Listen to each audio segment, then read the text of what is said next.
here we are. It's also fairly close to where I've been staying. It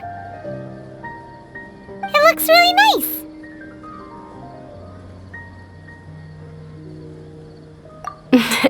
Not at all. Just tell me more about your adventures when you next get the chance. That's Paimon's specialty. Paimon can tell you stories next time. Oh, if you don't mind, how about we all walk around together tomorrow? All of my friends will be working the festival, and Dia is still insisting on her covert protection. Yeah, it'll be pretty hard to relax and enjoy the festival if Dia's constantly hovering over you, right? Then let's meet at the nearby bazaar first thing tomorrow morning. Have a great night. It's a deal. Good night, Dunyarzad. I may be too excited to fall asleep tonight. See you tomorrow. Paimon's starting to really look forward to the Sub-Zero festival too. Will there be lots of yummy food? Oh, no. Thinking about food is just gonna keep Paimon up all night. The earlier we sleep, the better. Let's go inside, traveler.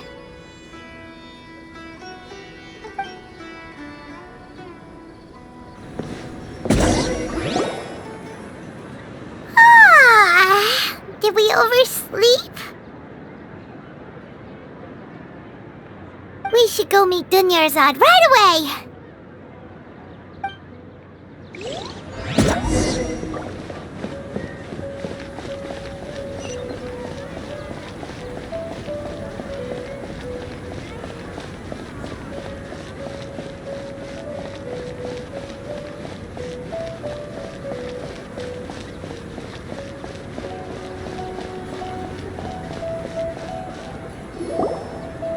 Traveler, Paimon, I've been waiting for you two. Good morning, Dunyarzad. We must have overslept a little bit. Not at all. I arrived early. Today is finally here. I must cherish every moment as if it were gold. You've worked so hard for this day. You gotta enjoy it to the fullest. You know it. It's just that, as expected, I had some trouble falling asleep last night. I'm hoping my body won't be too much of an issue today. Well, shall we? Let's start with the stalls over there. Many vendors came out of the blue to support the event, and they insisted on covering costs themselves. Let's go give them some business. They paid for everything out of pocket? Oh, sounds like they're not in this just for the Mora. They all said that contributing to a lively festival atmosphere is more important than money.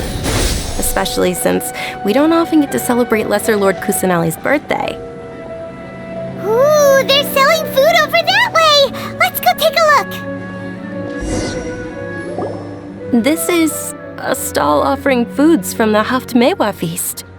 Oh, you could tell straight away. I thought most people nowadays wouldn't know. Mushrooms, flowers, and all kind of fruit? It's all vegetarian stuff. Oh, Paimon's a little disappointed. So, what's the Haftmewa feast you mentioned just now? It's another Sub-Zero's festival tradition. People used to set their tables with 7 different foods. Generally speaking, the most common selections were foods like Rukushifa mushrooms, lunar lotuses, Sumera roses, sunsetias, kapulatas, hara fruits, and zaytun peaches. So, the Sub-Zero festival is a vegetarian holiday? You don't have to be a vegetarian to enjoy the spread. We just use the 7 foods to symbolize the 7 virtues of the Dendro Archon. Wait, but if that's the case, if Sumero uses vegetarian food to represent the Dendro Archon, then wouldn't the Pyro Archon's festival be full of food like roasted fowl, juicy meatballs, grilled steak? Oh, Traveler, we have to go to Natlan as soon as possible! I hope your wish comes true one day, Paimon. Thanks! Alright, how about we also check out some of these other stalls?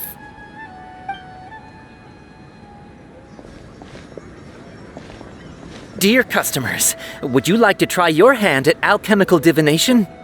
What's alchemical divination? Those two things sound like they'd be fun to try together. Right? I thought the same when I first heard about it. It is said to be a mysterious craft invented by none other than Lesser Lord Kusanali herself. So, how does it work? It's quite simple. After you give me any 2 alchemical reagents, I'll use them to perform a random transmutation. Sure sounds random. So random that it will probably fail. That is precisely what we need. After the transmutation fails, your one and only diviner here will interpret the remnants. Well, according to Lesser Lord Kusanali, everything is interconnected, and all that occurs can be traced back to fate. You could say this is a pearl of old wisdom. Why does everything sound so much more credible when Dunyarzad says it? Are you guys working together?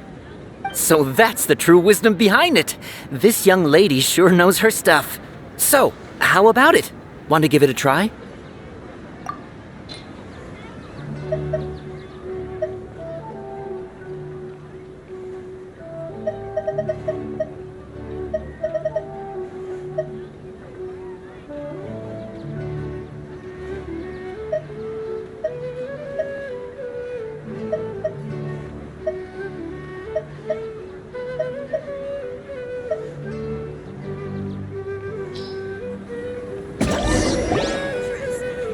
Okay, one moment. It's the moon. Paimon wants to take a look too! Is it? It looks more like a pie that Paimon bit into. Generally speaking, the moon signifies... It means... Wait a moment. Is he really looking it up in a book? Oh, I remember now. It means illusions and lies. Illusions and lies? That sounds rather ominous. Yes, but this book says that if you trust your intuition and overcome your fears, the sun will surely rise. He's not even trying to hide his book anymore. Naturally, fate will only ever show you the beginning of a journey. It is up to you to forge your own ending. Oh, thank you so much. I'll keep that in mind. Oh, it's nothing. I'm just learning as I go. Guess that was still pretty interesting. Okay, on to the next stall. They say the Sub-Zero's festival was very lively a long, long time ago. Large flower carriages used to parade through the city. As they headed towards Port Ormos, people would throw flowers, candy, and liquor all along the way. Dunyarzad's eyes are sparkling right now. I wish I could have seen that spectacle. But if you ask me, I'm sure Nilou's dance of Sub-Zeros will be just as impressive.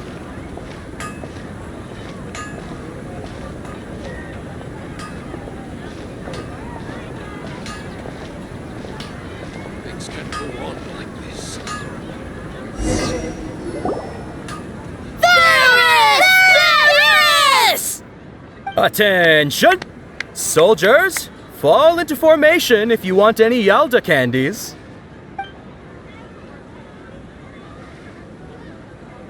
It's a weird guy with a weird hat. Hey, it's Dunyarzad! Wow! Miss Dunyarzad, the children love you even more than the Yalda candies. In the few short days it took to prepare for the Sub-Zero's festival, the children have all grown very fond of you. The Hallowed Knight of Flowers. It's an honor that you know my name. Attention! In the name of Ferris, the Knight of Flowers, I commend you on your contributions to the glorious Sub-Zero's festival. All right, little soldiers. Take your Yalda candies and don't forget your loyalty to Lesser Lord Kusanali. Dismissed! Yes, Knight Ferris! Just what is going on here? Ferris, the Night of Flowers, is another Sub-Zero's festival icon, and one immensely popular with children. In the past, the actor portraying Ferris would also sit on a flower carriage. It's all thanks to Miss Dunyarzad's sponsorship that the children can make such wonderful memories today. As are we to you, Vihar. Oh, not at all. Oh, speaking of tradition, do you want some Yalta candies? They're a festival staple, and I happen to have some boxes readied here. Take a look and pick whichever one you want. Whichever one? Don't these boxes all look the same? That is the fun part. Each box contains a random flavor. It's up to the luck of the draw. Flavors include lavender melon, hara fruit, sunsetia. Ooh, those all sound pretty good. And there's also lizard tail and oni kabuto. Huh? What's up with those two flavors? Oni Kabuto is a little spicier than Lizard Tail. Dunyarzad, you tried them before? Traveler, help Paimon pick one. Paimon wants the Sunsetia flavor. It's alright. Paimon believes in you. I also believe in your intuition. Great!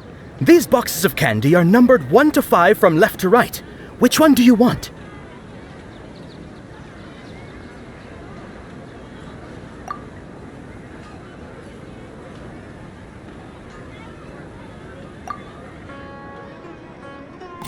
Attention! That's unfortunately lavender melon. Oh, Paimon thought you survived so many epic battles because you had incredible luck. But looks like Paimon was wrong.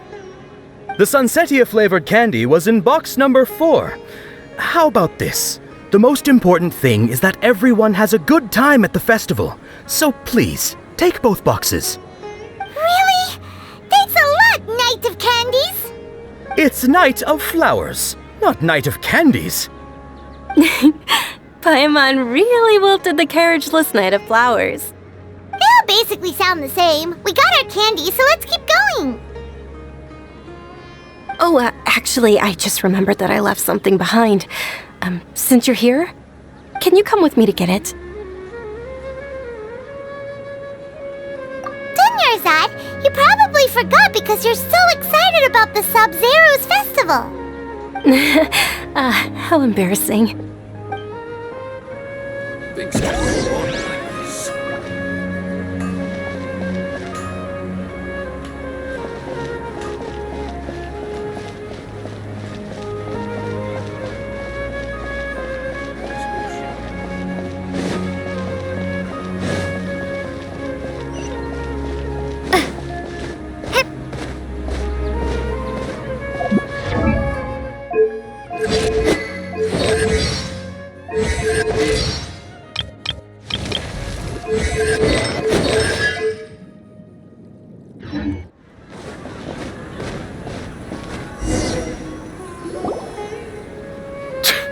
We're too late.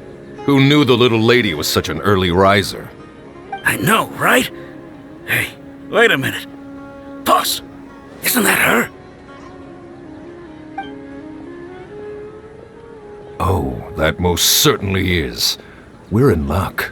She's walking right into our clutches. Those Eremites don't look like they're up to any good. Who are you? I don't believe the Homayanis hired you. That's right. We haven't received any of their mora, but I wonder how much the Homayanis would shell out to get you back. They're a gang of kidnappers! Traveler, hurry and protect Dunyarzad! Hey, did you scumbags even consider that the Homayanis might have hired a merc that outclasses you? You're... Dia! Dia the Flame Mane! No wonder we mercs haven't heard anything about you for so long. You sold your unruly mane to the highest bidder. Don't speak so disrespectfully. My family started working with her as gratitude for her past kindness to us. Don't worry about it, my lady. Just some friendly banter between mercs. One punch and those rabid dogs will expose themselves for what they really are. Aren't your claws all dull by now? Don't get too cocky!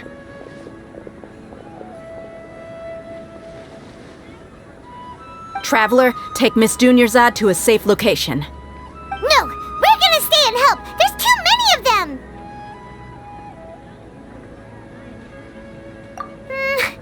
You're right. All right, fine. Please be careful, Dia. Don't waste your time worrying about me. This is my job. Look out for yourself. After I've wiped the floor with them, I'll go find you all.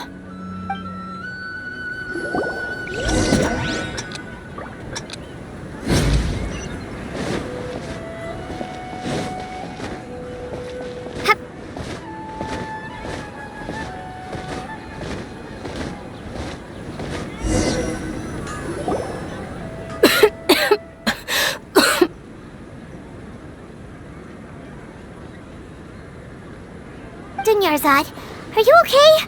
You look a little pale. Are you in shock? I'm fine. My body always reacts like this whenever I exert myself too much. You sure you're okay? I'll be fine after some rest. I'm more worried about Dia. After all, none of this would have happened if I hadn't insisted on coming out today. Yeah, don't worry.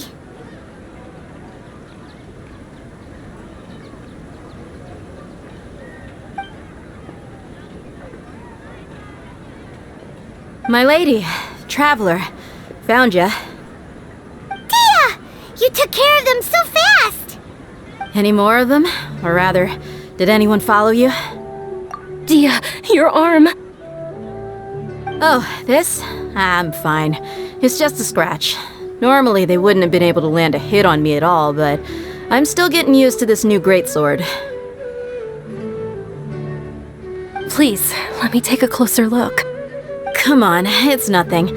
Us mercs aren't as fragile as you think. Hold on, you said something about a new greatsword. What happened to the one you were using before? About that. Well, I sold it, because I was low on Mora. Stuff like this happens every now and then. It can't be. The anonymous donation that was used for the venue's final round of preparations?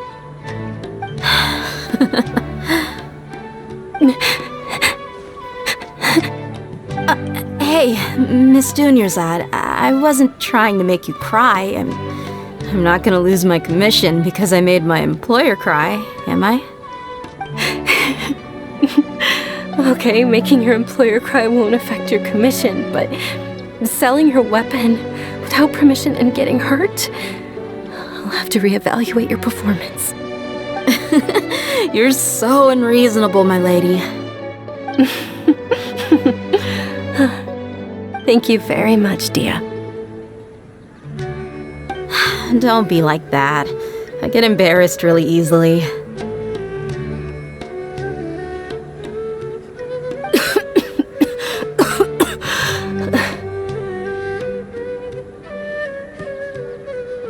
Are you feeling unwell again, Dunyarzad? My lady, your condition. Traveler, can you take her somewhere to rest? I'll look around the area to make sure we're safe from an ambush.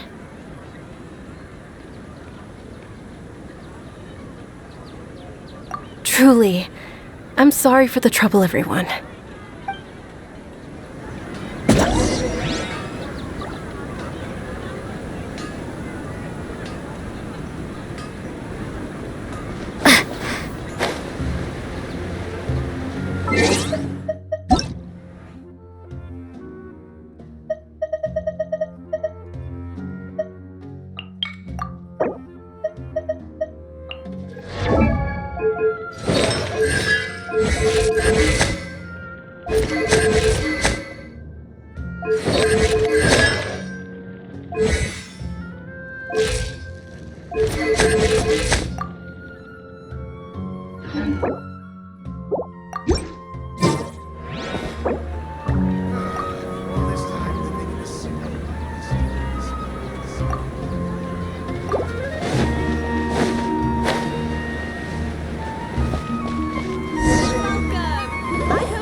feeling better, Dunyarzad? Yes, much better. Just give me a few moments and I'll be good to go. I didn't realize you were concerned about it. I guess I shouldn't continue to keep it a secret. I was actually born with Elazar. It's terminal now. Can't believe it's Elazar! Oh, you've already heard of Elazar. In that case, you probably know about its severity. Sumeru's current medical advancements still haven't been able to find a cure.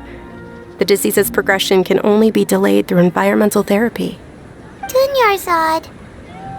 There's no need to be sad. I've always lived with Elazar and I came to terms with it a long time ago. Compared to the simple fact that I'm afflicted with this, its effects on my life have been much more painful. I know that my family loves me dearly. They've done all they can to provide the best environment for me so that I can live for that much longer.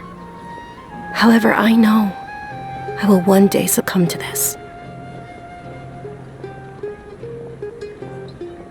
Did you know? Before I ran away from home this time, the world outside of my home didn't even know that I existed. Since I was a child, all I could do was sit on my bed and stare at everything outside of my window. I'm sure my family's worried and disappointed in me for running away, but I just didn't want to have any regrets. I wanted to meet other people. To me, there's nothing more beautiful than being able to meet and speak with others. Not to mention the incredible time spent preparing for the festival, the joy on everyone's faces here, and all the support I've received from friends like Dia. This way, when my final day does arrive, it will be less sorrowful. At the very least, many people will remember that I once existed in this world, right?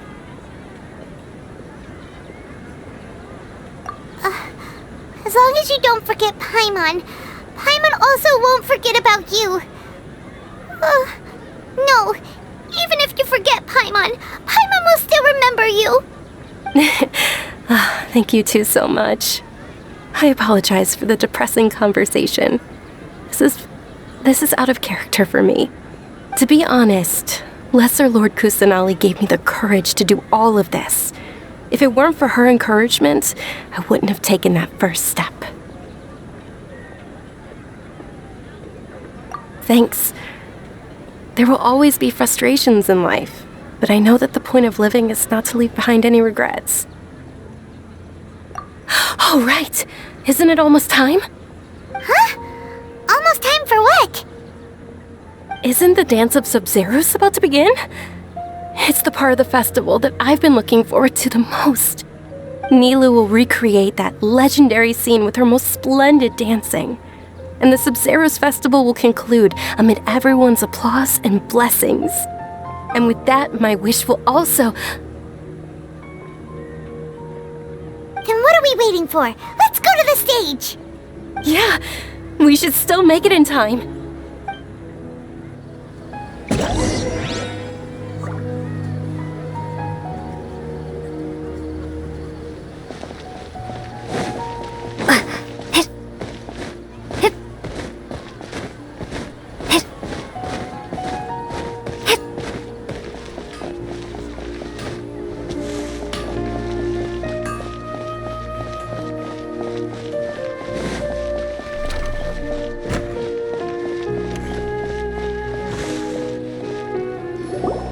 Were you not aware that the law prohibits this type of performance from taking place without prior permission? Over there! Someone's yelling at Nilu!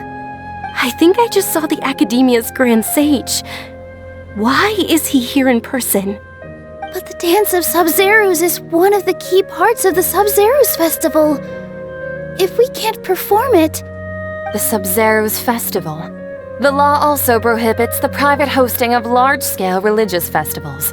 Only the Academia can host such an event. If you continue to resist, we will have to order an investigation into every single event organizer. The Grand Sage has already granted you much leniency. I advise that you exercise tact. How How did things turn out like this? The Academia was originally responsible for the Sub-Zero's festival, but they failed this responsibility for many years. I need to speak with them. This is a hard pill to swallow, but you're right. Things would only get worse. Art, dance. Aren't you ashamed of pursuing such frivolous and meaningless activities in this land of knowledge and reason? Our Archon created the utopia that is Sumeru City for all scholars who sought validity, verity, and truth, while people like you wish to defile it. No. I believe that our Archon never rejected the arts. Even the goddess of flowers dedicated a dance to her. With your lack of intellectual credentials, I do not believe you are qualified to debate with me. What you should be doing is finding workers to tear down this ridiculous eyesore.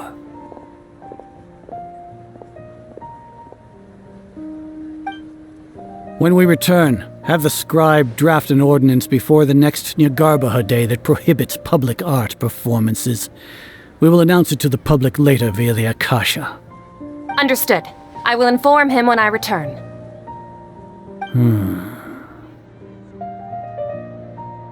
The Sub-Zeru's festival. Go celebrate the birth of that god to your heart's content. Nilu, are you okay? Oh, Dunyarzad.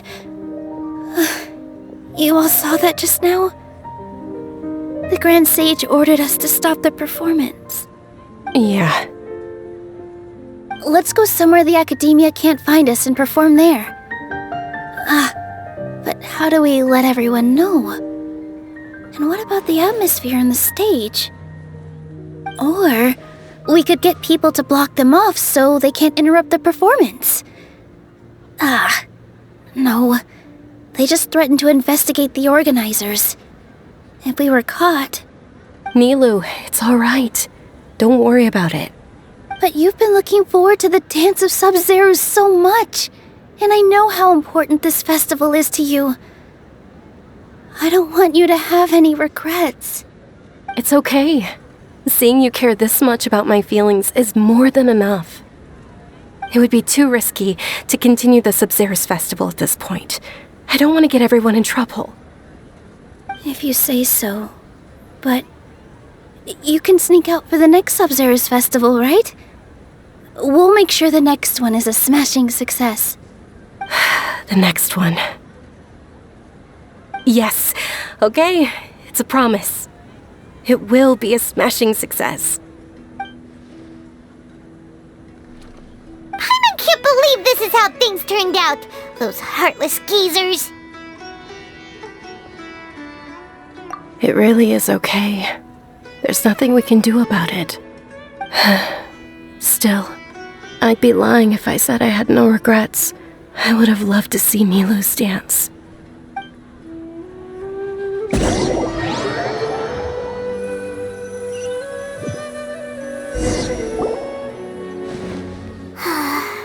A lot happened today. It's a shame the festival ended the way it did. Nilu and Dunyarzad promised to make the next Sub-Zero's festival a success, but Dunyarzad is running out of time. Yeah.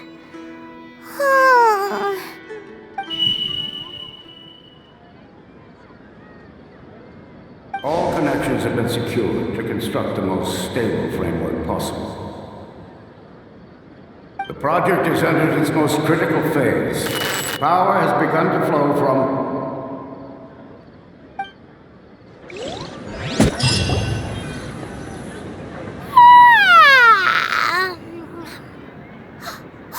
We're gonna be late! It's all because you wouldn't get out of bed! We should go meet Dunyarzad right away!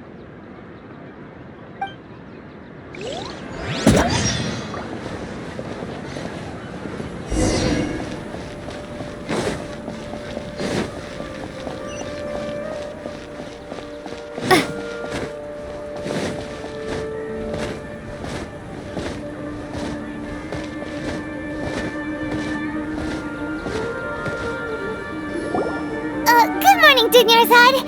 sorry we're late. Not at all. I arrived early. You seem kinda tired. Did you not get enough sleep? I'm doing well. There's no need to worry. Shall we go? Let's start with the stalls over there. Sure! Traveler? Why are you just standing there? Let's get going!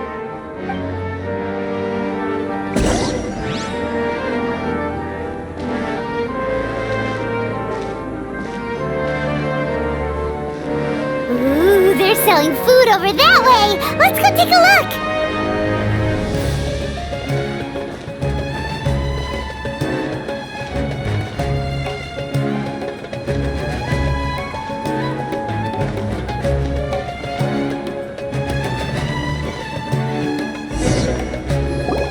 This is a stall offering foods from the Haftmewa feast. You are quite well informed, miss. I thought most people nowadays wouldn't know. They're all plants! Oh, Paimon's a little disappointed. Actually, what is the Haftmewa feast you mentioned just now? It's one of the Sub-Zerus festival's traditions. People used to set their tables with 7 different foods to symbolize the 7 virtues of the Dendro Archon.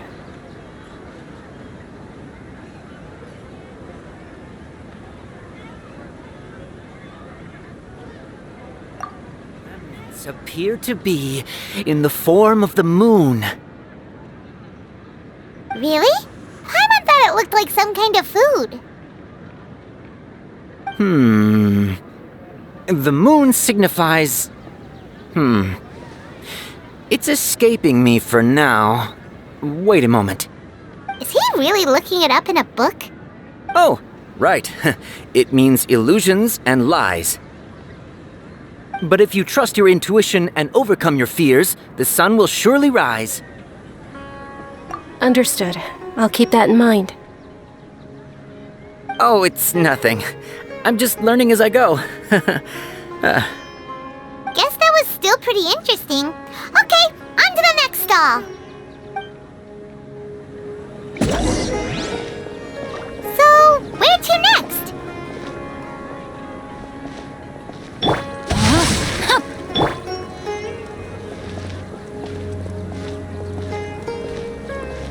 Propagate!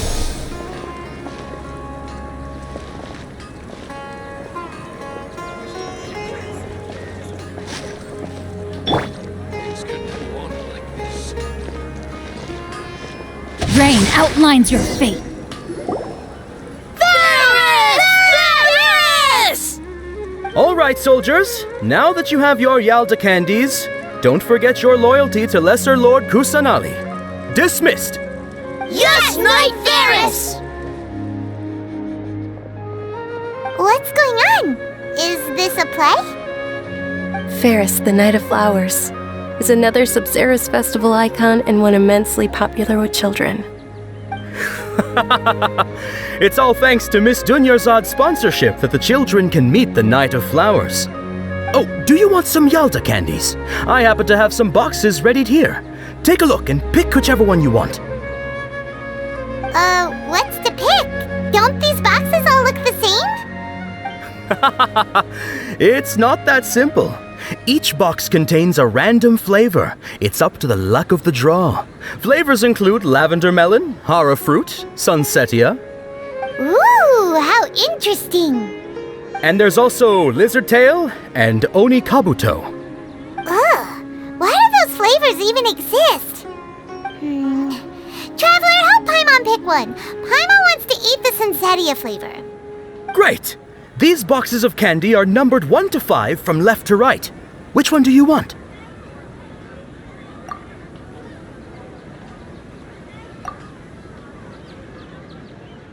Ah, excellently chosen. Number 4 is indeed sunsetia.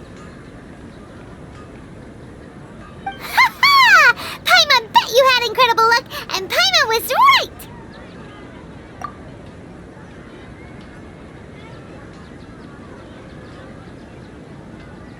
Huh? How's that possible? It's obviously random.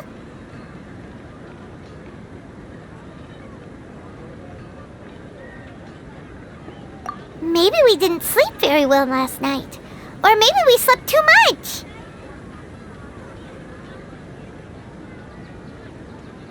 Oh, sure. Huh? Where are you going? You're just gonna walk off like that?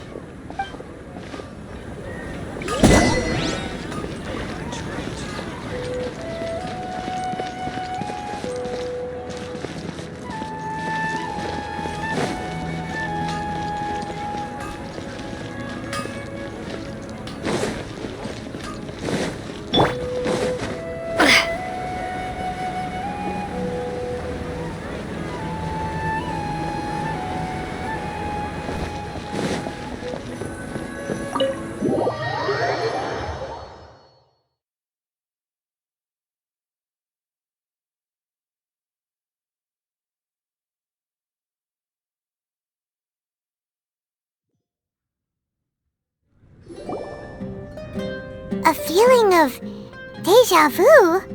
Oh, Paimon knows what that is. It's when you feel like you've already experienced whatever is going on. In that case, Paimon also felt something like that today. But that's just our brains playing tricks on us, isn't it? So why'd you run here in such a hurry? So that's it! You're intentionally doing things you usually wouldn't and seeing if you still get that same feeling of deja vu.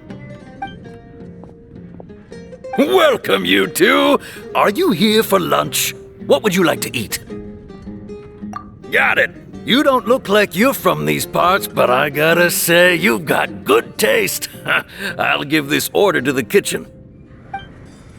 Coconut charcoal cake? Isn't it that burned thing that didn't look tasty at all? Oh, Paimon understands what you're trying to do now. You'd never normally order something like this.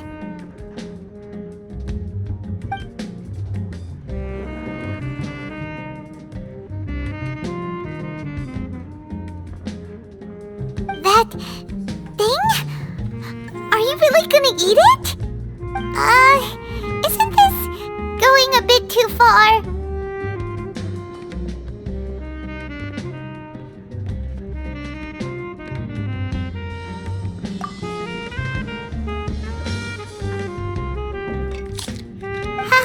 How was it? The look on your face is telling Paimon that it tasted awful.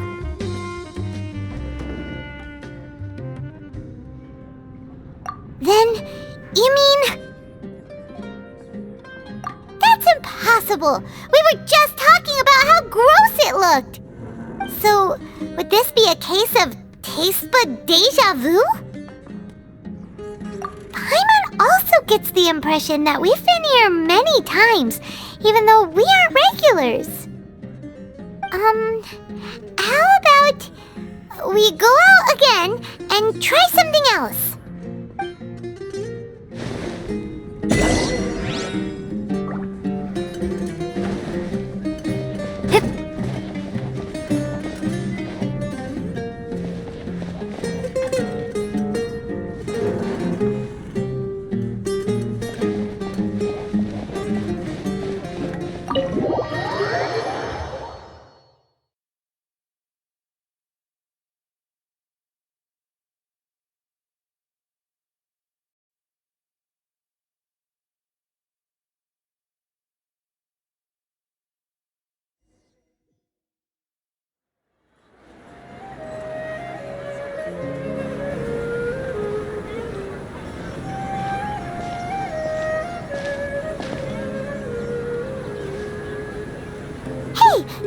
Is sitting by yourself on that bench over there.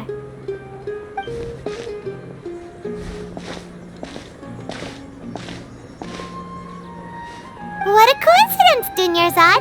We meet again. Why are you sitting here all by yourself? Oh, I ran into some kidnappers just now, but thankfully Dia came to my rescue. I started to feel unwell after that, so I sat down here. Kidnappers? Oh my goodness, are you hurt? I'm okay. Dia's arm got scratched, but it isn't serious. Whew. That That's a big relief. But, Dunyarzad, you seem a little down today. It's the Sub-Zero's festival, and you've been looking forward to it so much! Not at all. I've always been like this. Excessive physical exertion or strong emotions tend to aggravate my illness. Besides, no matter how amazing today may be, it is but a single day. After however many more days, my time will come to an end. Paimon doesn't quite follow you, and Paimon feels like something's really got you down right now. It really is fine. I don't mind.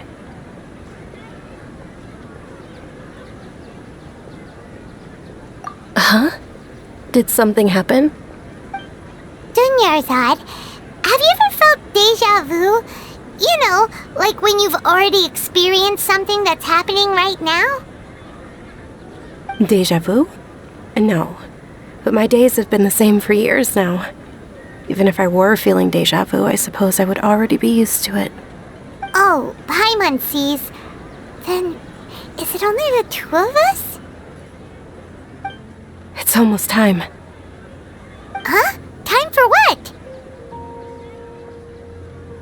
Nilou's Dance of Sub-Zeros is about to begin.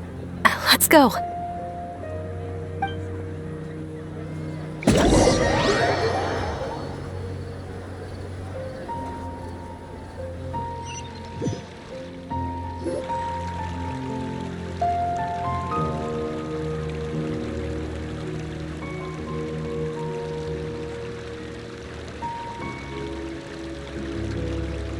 With your lack of intellectual credentials, I do not believe you are qualified to debate with me. What you should be doing is finding workers to tear down this ridiculous eyesore. When we return, have the scribe draft an ordinance before the next Nyagarbaha Day that prohibits public art performances. We will publicly announce it later through the Akasha. Understood. I will inform him when I return. The Sub-Zero's festival. Go celebrate the birth of that god to your heart's content.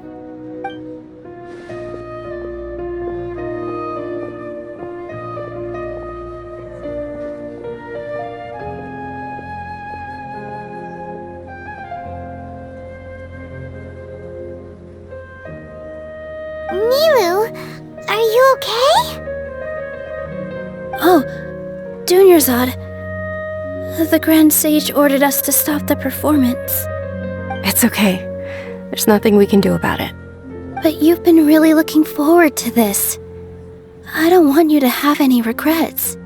It truly is unfortunate, but I don't want to cause trouble for anyone. Didn't the Grand Sage say that he might investigate the organizers? True, but... well, okay. I'll just have to try again next year. The next festival. I probably won't be around by then. Wait, what did you just say? No, nothing. I'll be heading back to rest. Thank you for your help, everyone. Paimon can't believe what those heartless geezers did!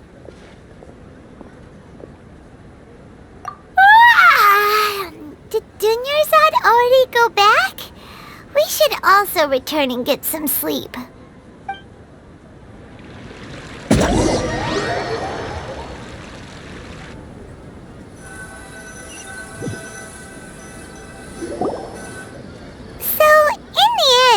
You still couldn't figure out what that deja vu feeling was all about? Maybe it really was because of exhaustion. Same here. That's why Paimon stopped thinking about it halfway through the day. Then, how about we settle in and get a good night's sleep? For now, we can chalk things up to exhaustion. We can do more thinking tomorrow.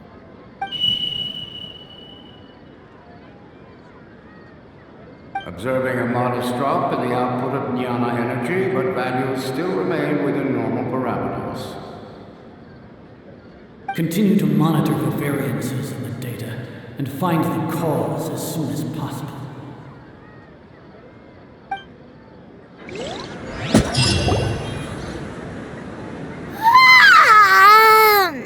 Why does Paimon feel so tired after so much sleep? Anyway, we should go meet Dunyarzad right away.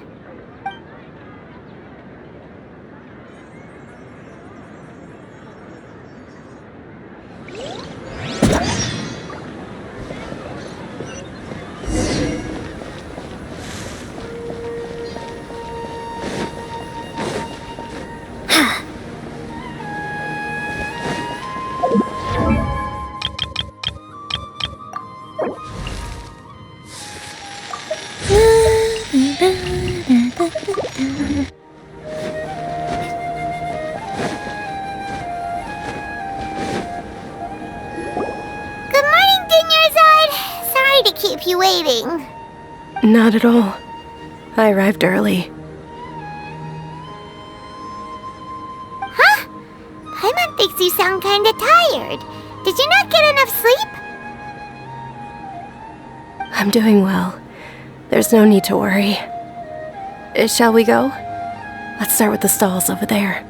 Great idea! Let's get going! Traveler?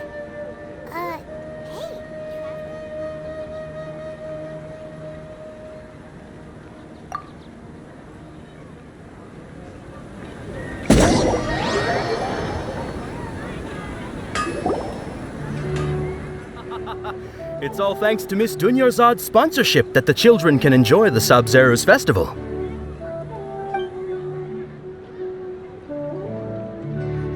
Oh, are you interested in Yalda candies?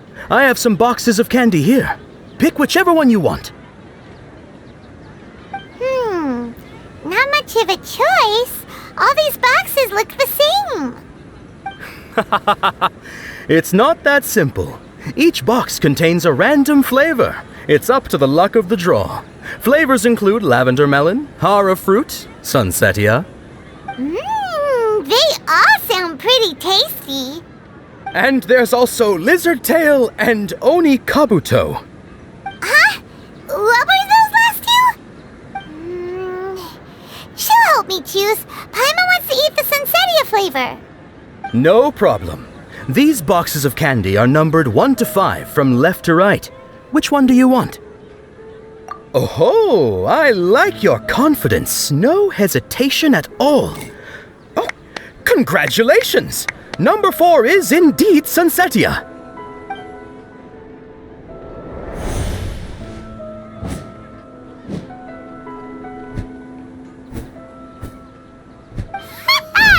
Paimon knew she always had incredible luck.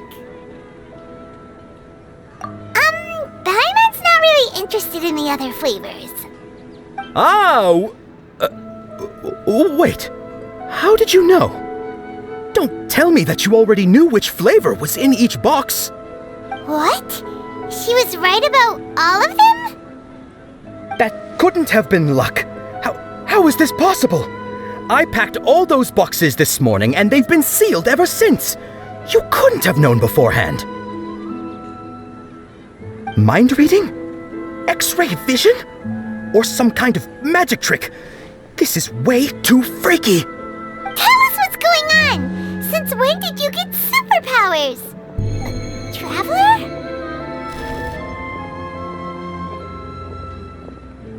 Hey, where are you going?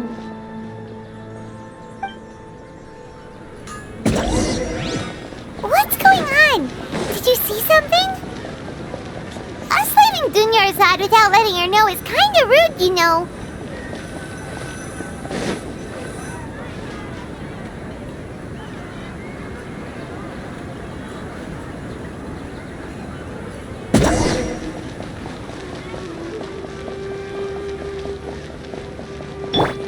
Illusion shattered!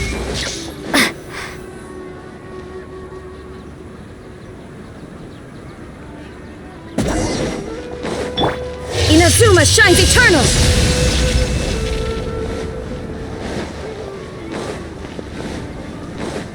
There is no escape!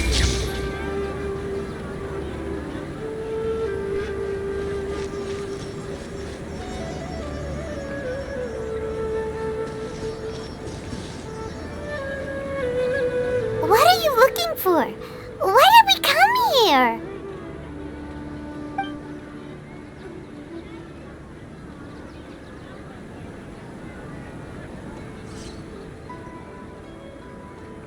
Traveler?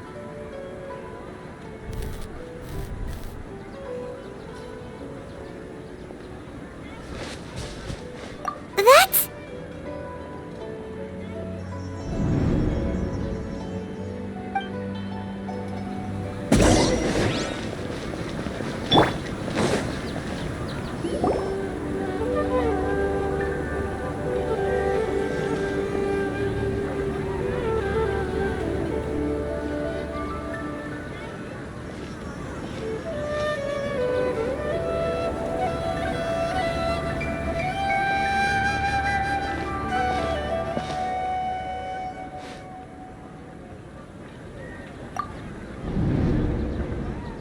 Look!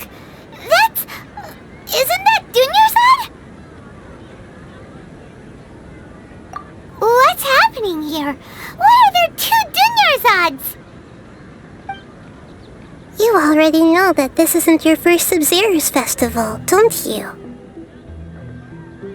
I'm sure you already know how to use this. A knowledge capsule? Where did you get it? What's inside?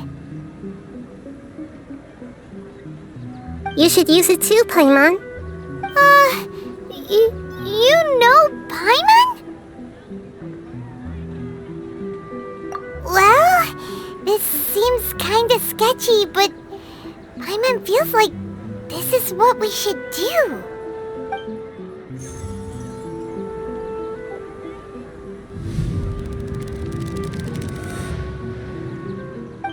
What the? This is our 20th time at the Sub-Zero's festival? Huh? No. The 30th? 40th? Just how many times have we been to the Sub-Zero's festival? Have we been trapped in a single day? If it weren't for you, we wouldn't have even realized. What the heck was inside that knowledge capsule? Your memories are still scrambled?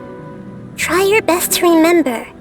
This isn't the first time we've met, and I answered that question a long time ago. Let Paimon think. Oh, it's coming back. Meeting you was the real catalyst for restoring our memories, and the knowledge capsule was just your means of showing our minds the way. What about everyone else? Why are you only helping the 2 of us? Your sense of deja vu is stronger than everyone else's, yes? As for an explanation, you two received the blessing of Dendro, and you also have special, sensitive constitutions. It was as if a single sheet of paper was separating those memories from your consciousness. A familiar question. I think this is the 7th time you asked that. As you can see, she isn't doing well. You probably sensed it too. The Dunyarzad you were just with is different from the first Dunyarzad you met. That first Dunyarzad is in front of you right now, and she doesn't have a lot of time left.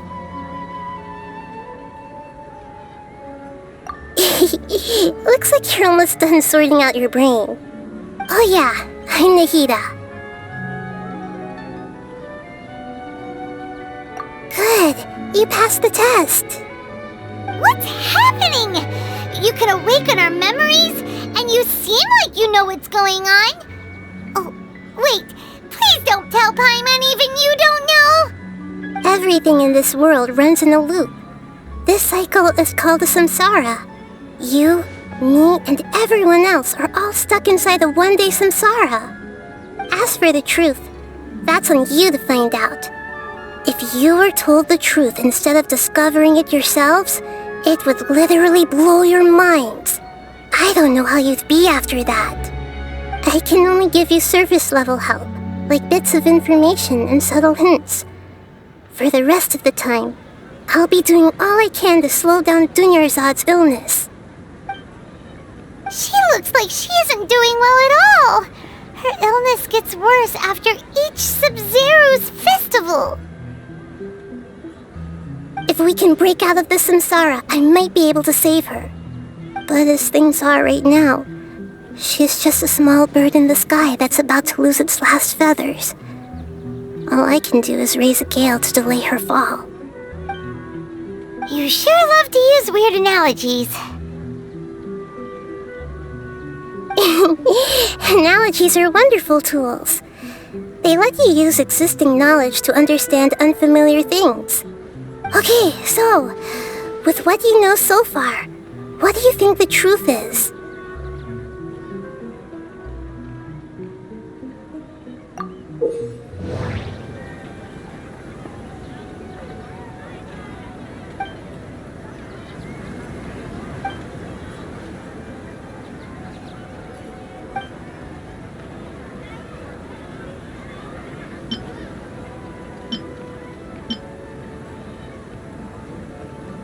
What's happening right now seems to have happened before.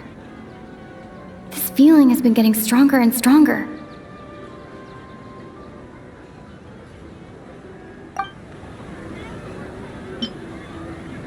The moon, illusions, and lies.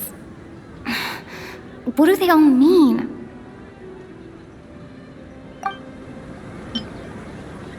The Grand Sage said, "Go celebrate the birth of that god to your heart's content." Did he mean something more? We've already experienced the Sub-Zero's festival many times, and the day of the festival seems to be in a perpetual samsara. My mind feels exhausted even though I haven't done too much thinking. What is going on?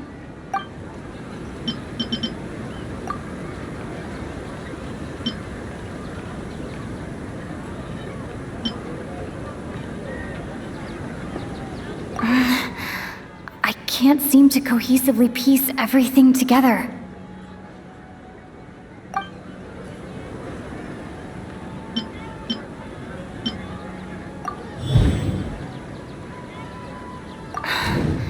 That should be it. The flow of time is endlessly cycling within one single day.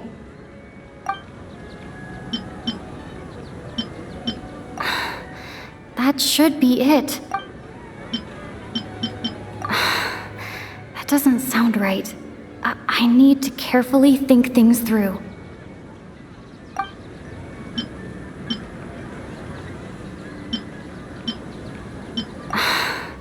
That doesn't sound.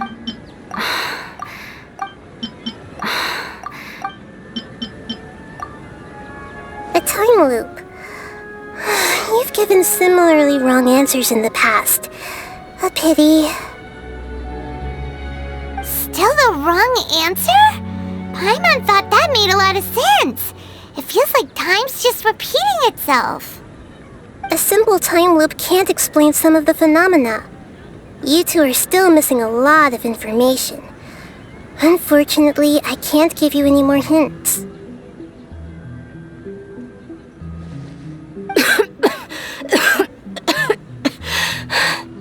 Dunyarzad! The Sub-Zero's festival is happening every day, but that doesn't mean we can waste an infinite amount of them. Hurry and find the truth before today's festival ends.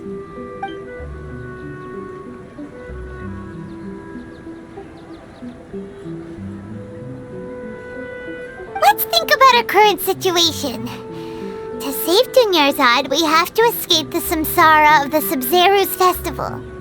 And to do that, we need to figure out what's happening. The truth. Nahida rejected the idea of a time loop, so we must have missed something, right? Paimon's memories say that we've already done this many times, but let's go talk to people again. It's more productive than sitting here and scratching our heads. Why don't we start with those stall owners?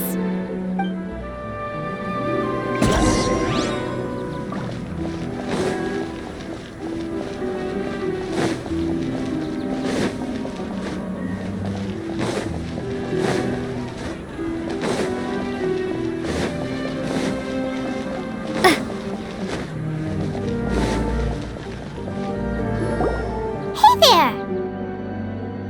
Hey, it's you guys again. Where's your cultured friend? She's feeling a little unwell. I see. Did you come back to buy something? I guarantee the freshness of my products. I harvested them from the forest just yesterday. Huh? What brought this about? I hurried back from the forest yesterday, and I'm selling produce here today. I haven't felt anything strange. To put it another way, if you really think about it, was yesterday truly yesterday? Did you actually come back from the forest yesterday? What kind of philosophical nonsense is this? Are you two daydreaming? Didn't you know that no one dreams in Sumeru? Go somewhere else if you want to find someone to daydream with.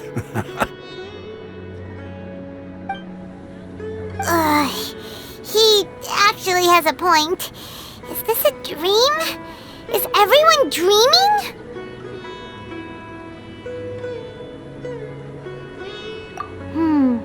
True. It's so weird that people here don't dream. Why is that? Anyway, if this all really were just a dream, we would have woken up a long time ago. Let's keep asking around.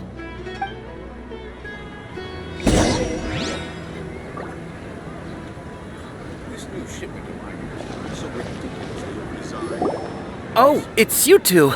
Was my divination so accurate that you felt compelled to compliment me in person? Ooh, I knew it! I told you, the god's divination is highly accurate. You just hadn't fully understood its significance yet. You're really excited about this, huh? That's exactly why we came back. Help us better understand it. Help you better understand it?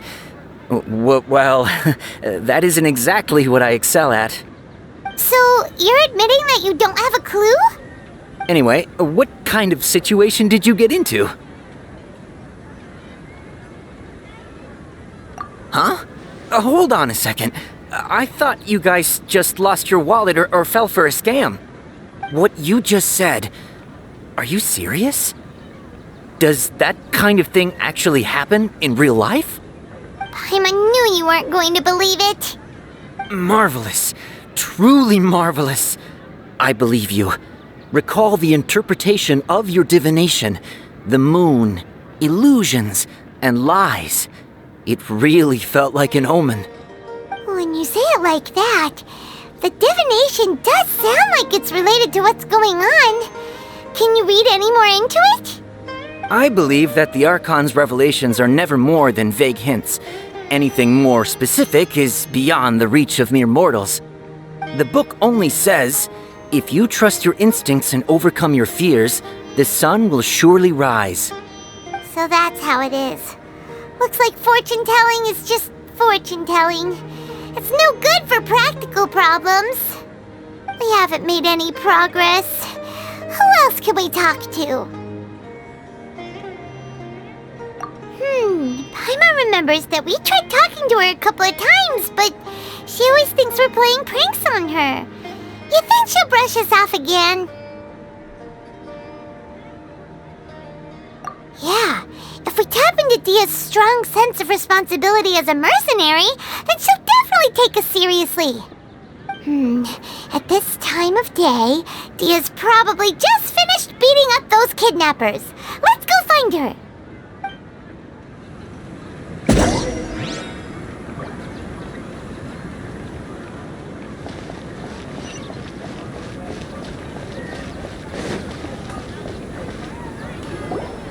I'm fine, my lady. It's just a scratch. Perfect timing. Both of you are here. Paimon, traveler, you came at just the right time. Listen, there was a dangerous Huh? You saw? Then why didn't you jump in earlier? If someone was protecting Miss Dunyarzad, I could have went all out. Anyway, can you do something for me? You want the Traveler to take Dunyarzad somewhere to rest up while you check to see if there's still any kidnappers around. Did Paimon get that right? How did you know what I was going to say? We need to say something convincing.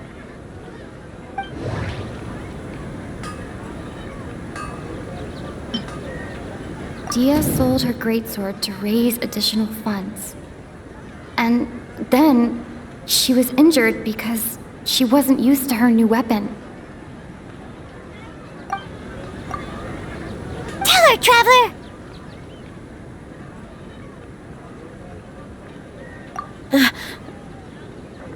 I didn't tell anyone about that.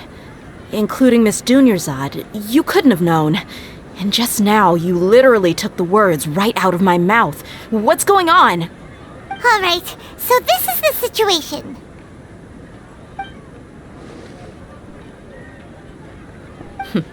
It's kinda hard to believe what you just told me. First, let me make something clear. Most of us desert dwellers might not be the scholarly type, but we do have basic common sense. She's quieter than usual, uninterested in anything, and really gloomy. Yeah, she isn't the same as before, but her parents said that this is how she was like at first. Huh? At first? I don't quite understand what you're all talking about. I'll go rest on the bench over there. My lady, are you angry? All right, I'll give you the benefit of the doubt since you knew about my greatsword. Let's make this a quick trip. Miss Dunyarzad isn't completely safe here.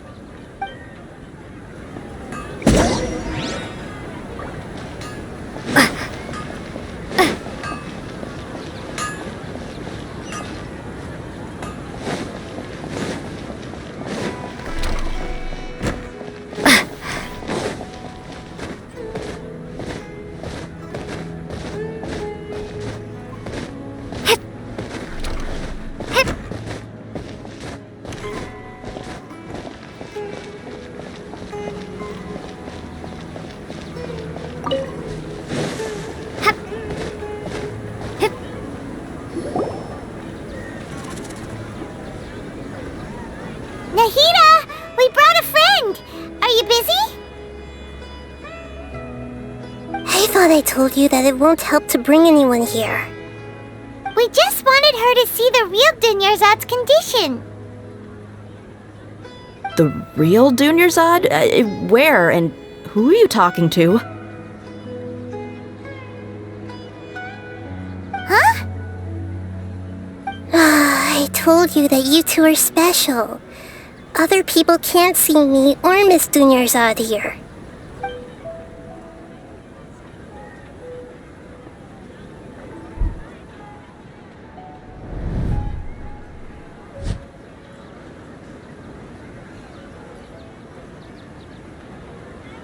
Hold on. Over there. Is that? Wow. How perceptive. Does she have invisible antennae? Miss Dunyarzad, she's lying down here, isn't she? How's she doing? Her condition's really bad, and she's basically in a coma. How did you know she was here? I can sense her aura. There are also lingering feelings of something like regret or disappointment. What happened? Do you believe us now? The Sub-Zero's festival has been repeating itself. So, you think the sages are behind this? Yeah, they've always been against us. Wouldn't surprise me if they're using the Akasha to intentionally repeat the Sub-Zero's festival as a sick joke. You have a point. Aside from the Dendro Archon, the Academia's sages are the only ones in Sumeru who could pull off something like this. Maybe there's more to the Akasha than we know. Right! Didn't you awaken our memories using something that looked like a knowledge capsule? That means you must know something about the Akasha! The Akasha relies on the power of a gnosis to operate, as it is the manifestation of the God of Wisdom's power. It compiles the wisdom of the entire populace, and it grants knowledge to the people. A gnosis could do that? No wonder the Akasha is so magical. It's being powered by the gnosis of Sumeru's Archon. So, this Nahida you mentioned, what did she say? She said, and Paimon quotes, "The Akasha relies on the power of a gnosis to operate, as it is the manifestation of the God of Wisdom's power. It compiles the wisdom of the entire populace and it grants knowledge to the people." Compiles the wisdom of the entire populace and grants knowledge to the people. Wait. I get the grants knowledge part. That's what people have always used the Akasha for. But compiling the entire populace's wisdom? How does that work? Did she mean that the sages enter new knowledge into the Akasha? Oh yeah, that sounds about right. What do you think?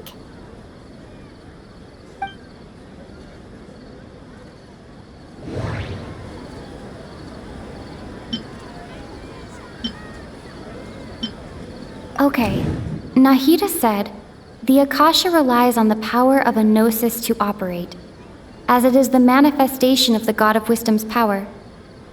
It compiles the wisdom of the entire populace, and it grants knowledge to the people." That doesn't sound right. I need to carefully think things through. People in Sumeru don't dream. What a strange phenomenon. That doesn't sound right. My mind feels exhausted even though I haven't done too much thinking. What is going on? You mean the Akasha is causing our mental fatigue? Huh. Now that I think about it, my head's been feeling unusually heavy. When the desert dwellers set off on their quest for knowledge, a sage once said, "Knowledge always comes at a price." Compiling the entire country's knowledge. You think the Akasha pulled a 180 and is extracting information from us? Who knows? The Akasha can put knowledge into our heads, so who's to say that it can't also poke around in there? We don't know any specifics. What's the point of doing something like that? Just think about it. If you could combine the knowledge of every single person in Sumeru, then you can basically turn Sumeru City into a single massive brain. This hive mind could make breakthroughs in problems that even the smartest geniuses can't crack. An excellent deduction. And the analogy comparing Sumeru City to a massive brain? I love it. In that case, we should take off our Akasha terminals right away. Maybe that'll solve this problem. Yeah, I was only wearing this for show in the first place. Didn't expect the sages to cook up such a conspiracy. Mark my words, when this is over, I'm getting evidence and exposing this whole thing to the public. How does everyone feel? Huh? What is it? Oh, that! Paimon knows what you're talking about. It's a single soft beep that sounds like it's coming from the Akasha terminal. The sound of a beep. Could it be a prompt tone for when the Akasha is operating? That's probably an important clue. We weren't using our terminals, but we heard a beep anyway.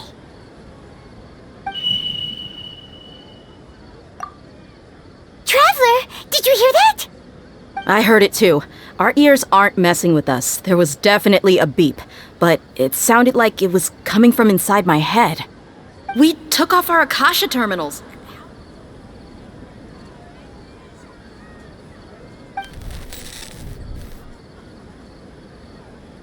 Phase runtime has exceeded its expected length. At this rate, there may be casualties.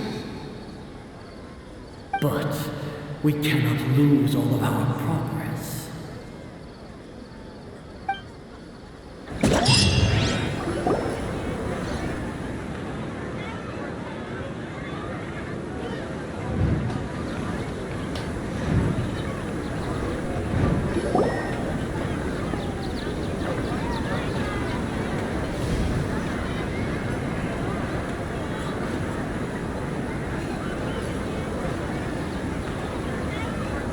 Paimon remembers everything! Good. You adapted quickly this time. We definitely took off our Akasha terminals last night, but we still heard that beep. Why is that?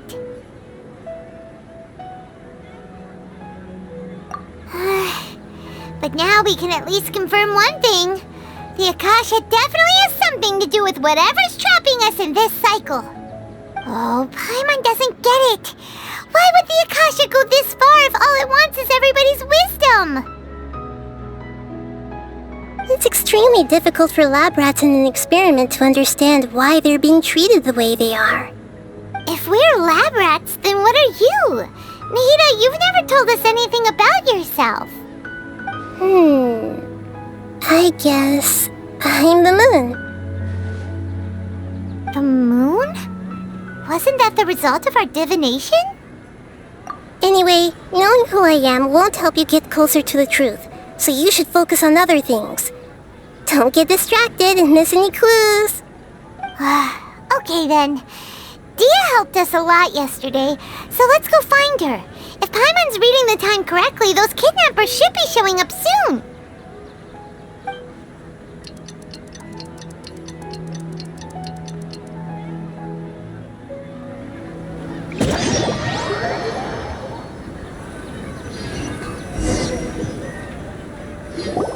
Ah, there you are.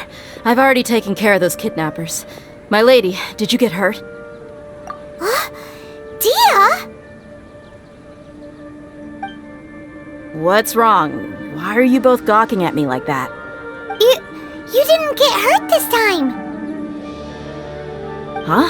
What do you mean this time? Why are you so surprised that I managed to get out unscathed? Those kids were amateurs.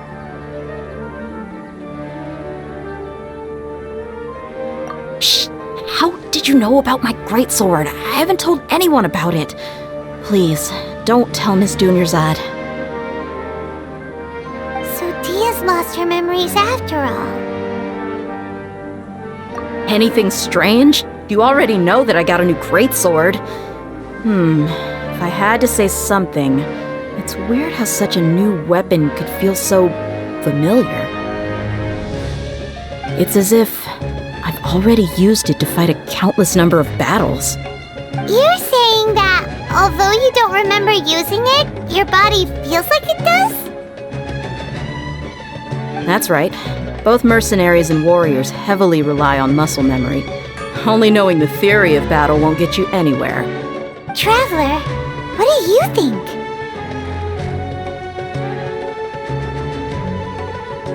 Yeah, Paimon's feeling really hopeful. Oh, you're right! Earlier in the Samsara, something like this would have never happened! I have no clue what you two are talking about, but it's still dangerous here, so... So you want us to take Dunyarzad somewhere else to rest while you check if there are still more kidnappers around, right? How did you know what I was gonna say? Can you read minds? Forget it. Go and do your thing.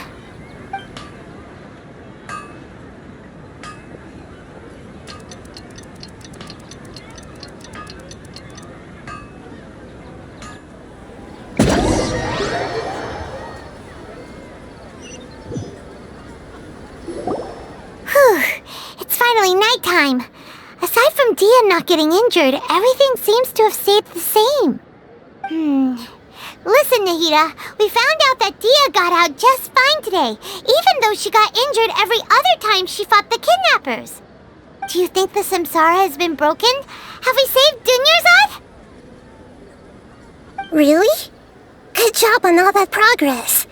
Get some good sleep tonight. Hey, what kind of that? Tomorrow will come. Everyone assumes this is common knowledge, but the only way you can know that for sure is if you experience tomorrow. How many todays has it been? Is it possible that today will be followed by yesterday?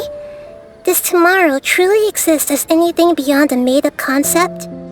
It's even possible that this entire world is a lie, and the history of the whole world has just been one endless Sub-Zero's festival. Okay, no more! Paimon's brain is already shut down. That's why it makes no sense to waste your energy thinking about things you will learn tomorrow. Get some good rest. You know, use the bathroom and flush your anxiety dookie away. Huh? Hold on, what did you just say? Did Paimon hear you correctly? Huh? People always say they feel a sense of relief after they take a duk-duk. That's why I suggested you could try that. Is that so strange? It's so strange and so against common sense that Paimon's at a loss for words. You were sounding kind of smart just a minute ago. Yeah, even though it's happy and lively at the Sub-Zero's festival every day, it feels like it's been a long time since we've really gotten to relax. Let's go back to our room.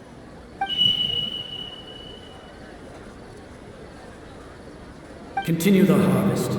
Compared to what we stand to achieve, these sacrifices are trivial.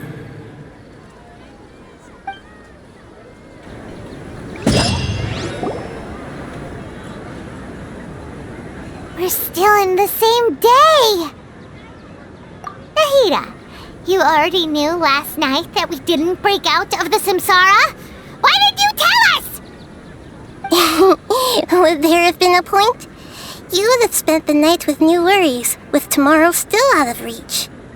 In that case, you might as well rest within that brief moment of hope.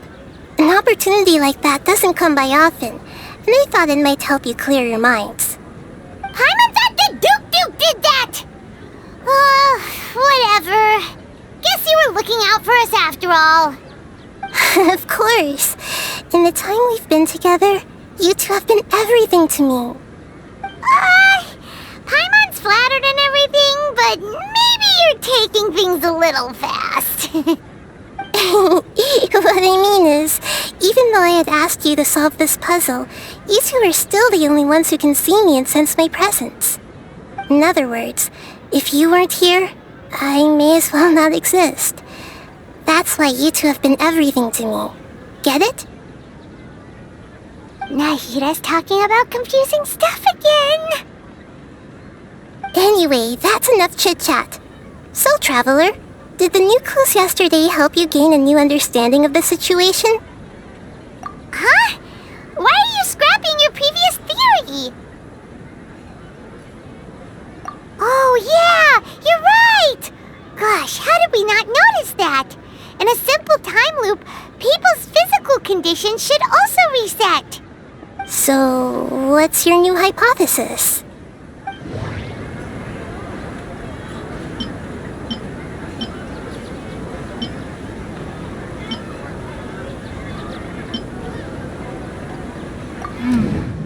The beep is a prompt tone for Akasha operations. We still hear it every night, even though we removed our Akasha terminals. Okay, Nahida said, the Akasha relies on the power of a gnosis to operate, as it is the manifestation of the God of Wisdom's power. It compiles the wisdom of the entire populace, and it grants knowledge to the people. That doesn't sound right. That doesn't sound right. Mercenaries rely heavily on muscle memory. And Dia was able to use her experiences to avoid injury in later samsara cycles.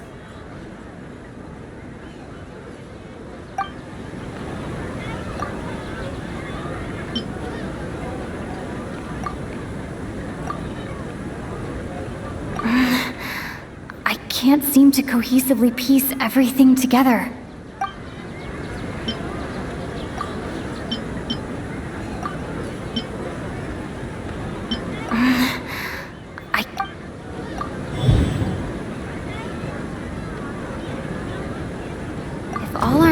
of a day are erased at the end of that day, then we would unwittingly relive that same day again and again.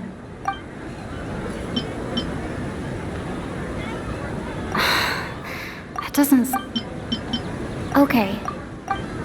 Okay.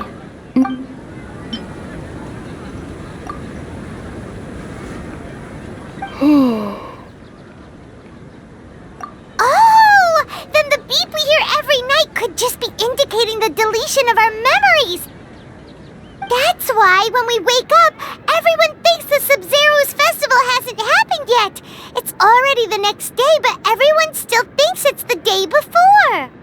But muscle memory can't be erased. That's why Dia has been getting better at using her greatsword. Now everything makes sense! A brilliant deduction. Nahida, tell us if we're right or wrong. To put it simply, it's as if you've mistaken a pyro crystal fly for a firefly in the night. You lost sight of its true nature because you focused too much on your perception that it glows.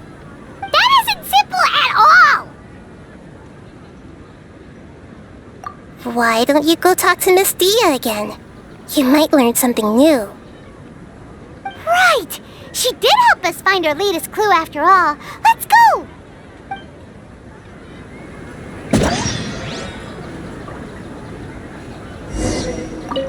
We don't have many more festivals to waste. Hurry and find the truth.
There you are. Really took me a while to find you. As expected, Dia also didn't get hurt today. Get hurt? Why would I? Don't underestimate me. Well, you're still getting used to your new greatsword. Huh. Truth be told, I also think it's pretty strange. It just suddenly felt so familiar in my hands and... wait a second! How did you know I got a new greatsword to begin with? I didn't tell anyone about it. Traveler, could you explain the situation to her today? Paimon's gotten a little sick of doing it. Oh, that works!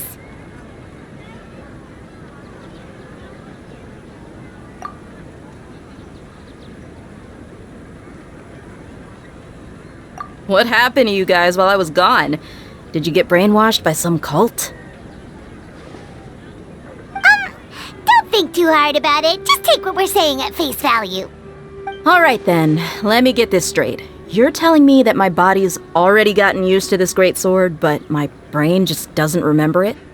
Yes! Your memory's being erased every day! Then I'd have to disagree. That's impossible. Oh? Why do you think that? If we've actually been reliving the Sub-Zero's festival day after day, then what happened to the things we used, the money we spent, the food we ate? Common sense says my wallet should have emptied itself a long time ago. There's no way I wouldn't have noticed that. Right! They could use the Akasha to record what everyone did that day, and then use the city's resources to replenish everything! It's not very likely, but it's also not impossible. No, it is impossible. I've got proof. You have proof? Where? You two are surprisingly serious about this nonsensical discussion. Fine, I'll play along for a little longer. Come with me, Miss Dunyarzad. Please come along as well. I still can't guarantee that this area is safe.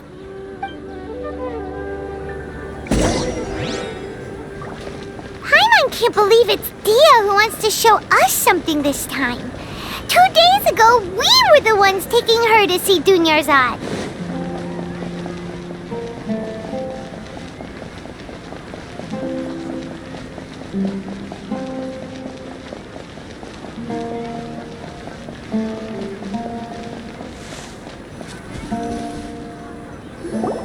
This is it. Huh? This is a wooden training dummy. What about it? See those marks on the dummy?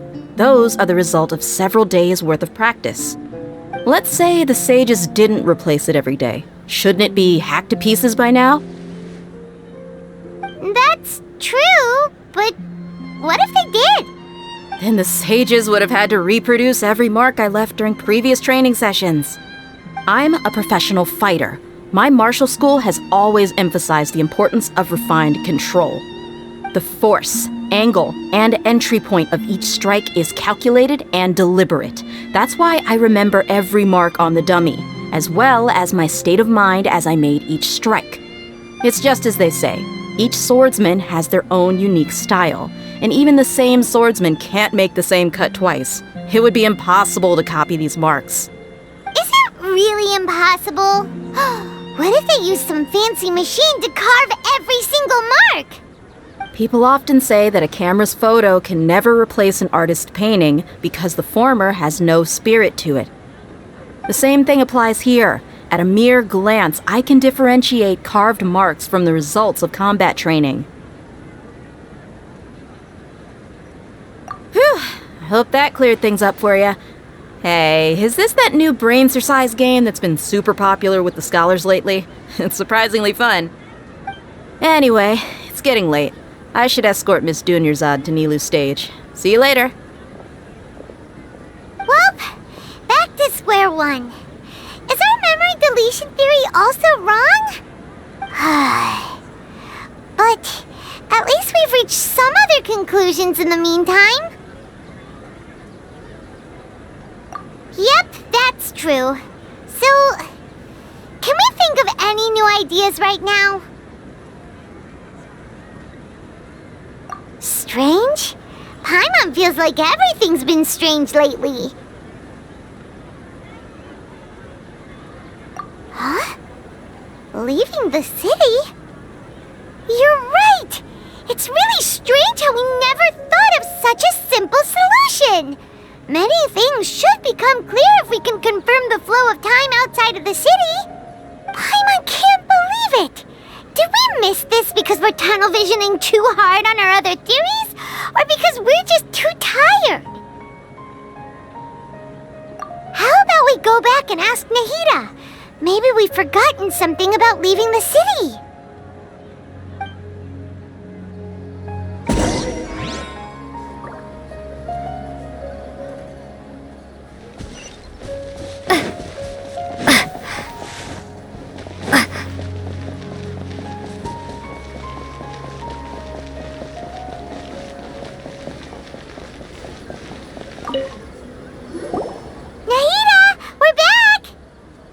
Early today. Did you find something new? Sort of. We're mostly sure now that we're not in a time loop. And we also aren't in the real world. But at the same time, we have a new question. Leaving the city. As far as I remember, you've mentioned your plans to do that twice before. We did? But we don't remember anything. What happened after we talked about those plans? What did we say when we got back? Let me think.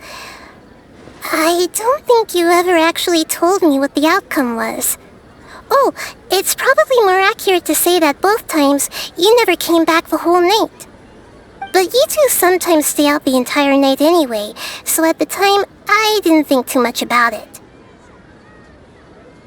It is true that sometimes we lose track of time during our investigations. Before we know it, it'll already be the next day. But still, neither of us remember anything about leaving town. Really? That's kinda strange. In theory, I should have already awakened all your memories. Yep, something here's definitely fishy. Let's get to the bottom of this tomorrow.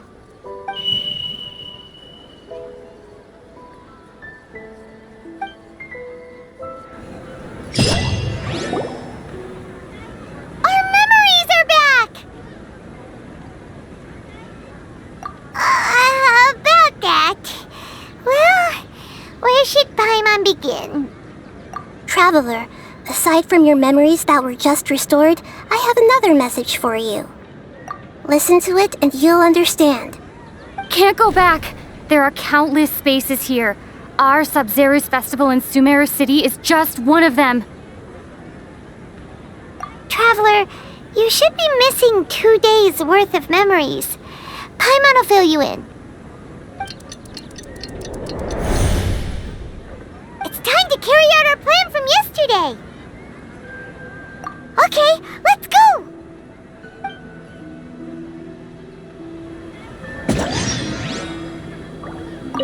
We don't have many more festivals to waste. Hurry and find the truth.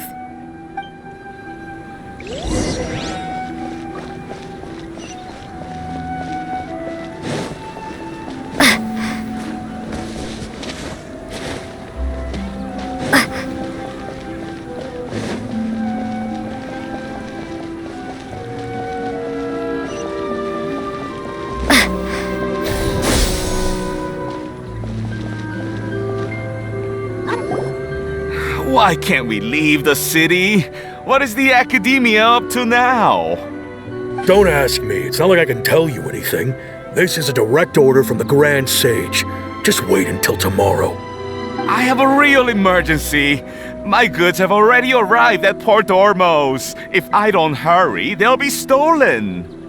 That's your problem. Make sure you make a request in advance next time. But it's not like you can just predict business matters in advance. It looks like the Academia already announced a lockdown for Sumeru City today. How completely unsurprising. Let's go and question them. Hello, sir. Why can't we leave the city today? Here we go again. Don't ask me. I don't know either. We just received an order that no one is allowed to enter or exit Sumeru today. They didn't tell us anything else.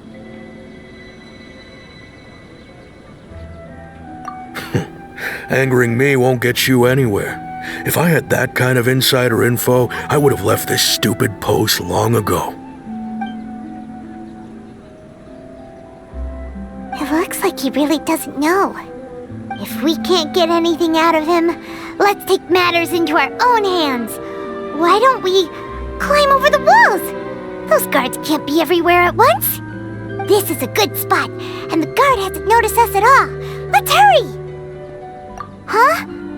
Why? Are you going to leave Paimon behind? But what if things get really weird out there and you get into some trouble? Then Paimon won't be able to help you. Oh, Paimon knows that Paimon can't do much, but we've always been together, haven't we?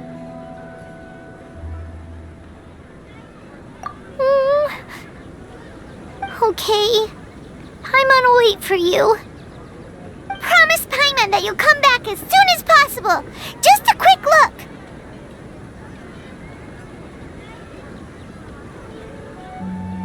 And please, be careful.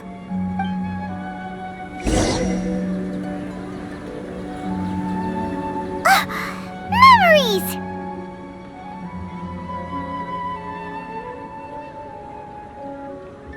Traveler!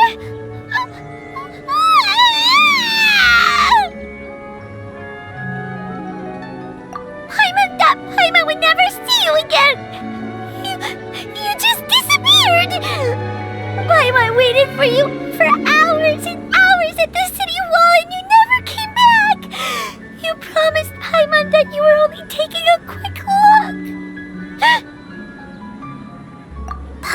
calm down. She's here now. I don't think she understood what you were saying. Paimon doesn't care! Paimon wanted to go look for you, but you also said that Paimon should stay! Paimon was so worried and so scared the entire day!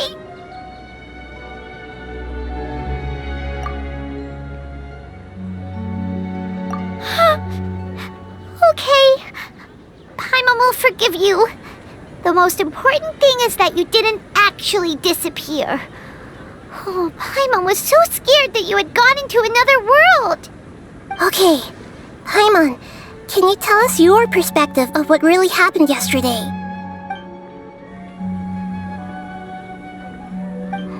I see.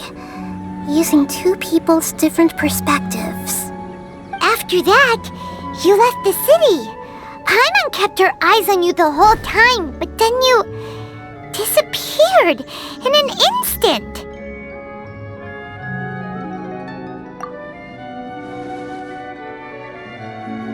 No way! Paimon was watching you with the fullest attention. What's your perspective, Traveler? You sure you don't have any memory of this? I guess that explains everything. You also lost your memories the last 2 times you tried to leave the city. Those days' memories can't be awoken.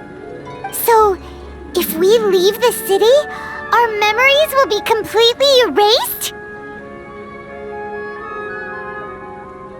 It really sounds like something big outside of the city is being hidden on purpose. But this way, we'll also never discover what's outside.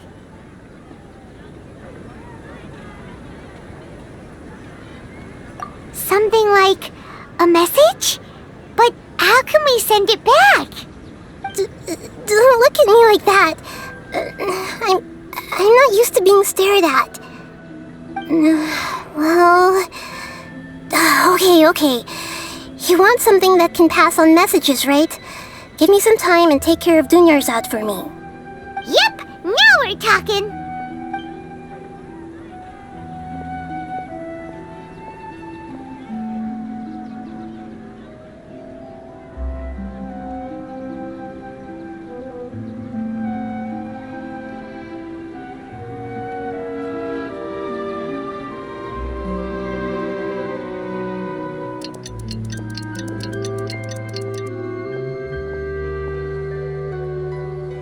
I'm done. Here you go. What? Isn't this just an Akasha terminal? I made some little changes. Akasha terminals are already capable of sending messages.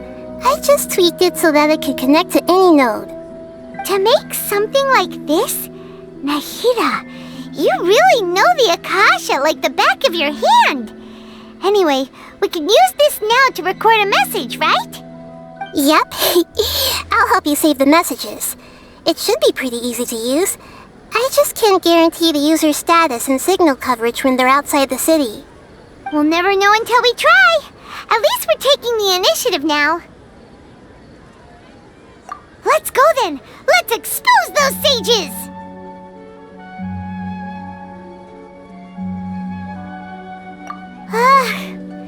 All right. Paimon isn't as worried about being separated since it happened once yesterday. But Paimon still isn't happy about it. Okay, see you tomorrow, Traveler. That covers everything that's happened so far.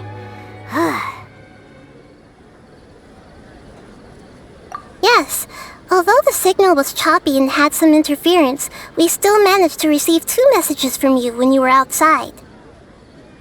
Okay, now that you understand what's going on, let's hear the messages together.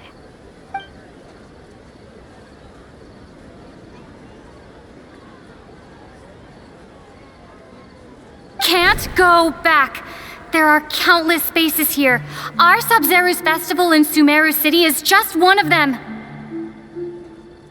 I've entered another space. Before me are flowing sandstone and howling fish.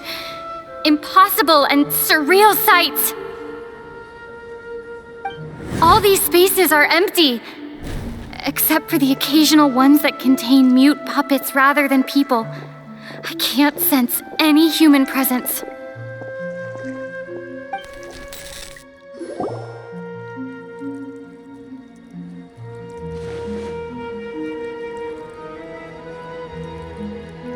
That's one heck of an info dump. It sounds like you left the Sumeru city space when you set foot outside of the walls. But everything looked completely normal when Paimon was looking out from the inside. That's unbelievable.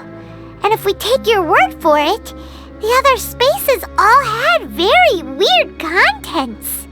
There's another part here. We only received it last night.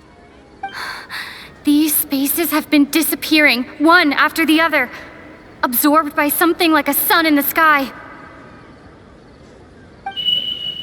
And now, even the final space has also disappeared. Behind me, a lot of spaces just appeared again from thin air. I get it now. Those spaces are actually...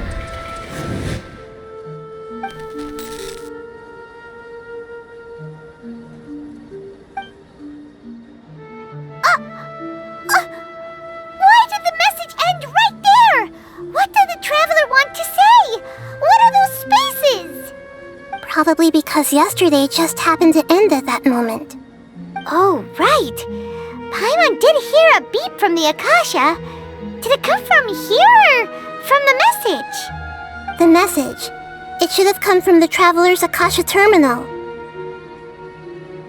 After the beep, Traveler said even the final space has also disappeared. Traveler, what do you think that final space could have been?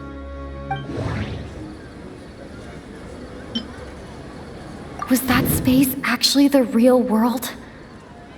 But wouldn't a real space just randomly disappearing like that be catastrophic? My impression is that each day in this samsara only ends at the sound of that beep from the Akasha. All the bizarre spaces I saw outside the city had one thing in common: a lack of human presence. That doesn't sound right.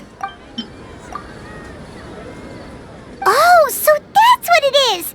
After the sound of the beep, the final space, the Sub-Zero's festival, also disappears, and we're taken to the next day. Later on, Traveler also mentioned a bunch of new spaces materializing behind them. Do lots of new spaces appear every day? Paimon's head is spinning. Just what are these spaces anyhow? Well, consider this.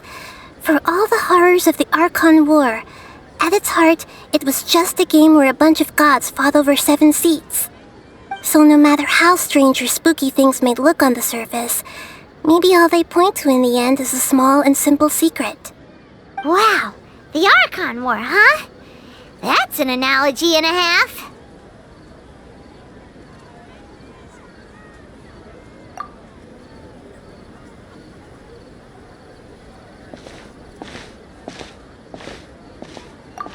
Hey, where are you going?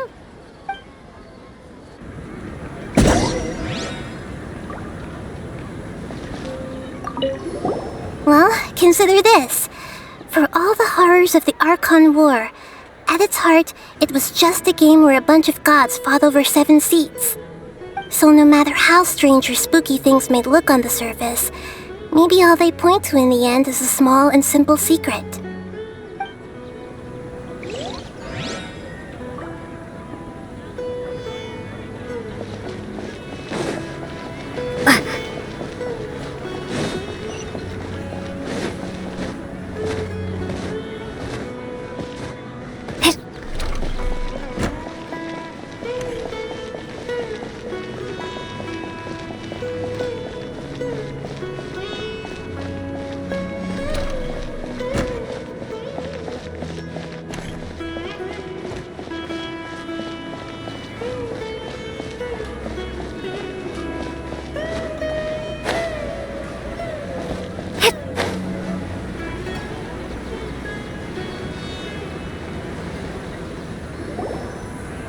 Do you want some alone time to think?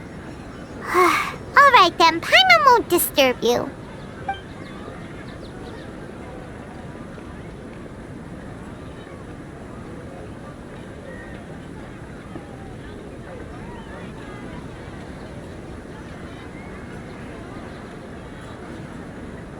The dance of Sub-Zeros is about to begin. I'm going to go watch it.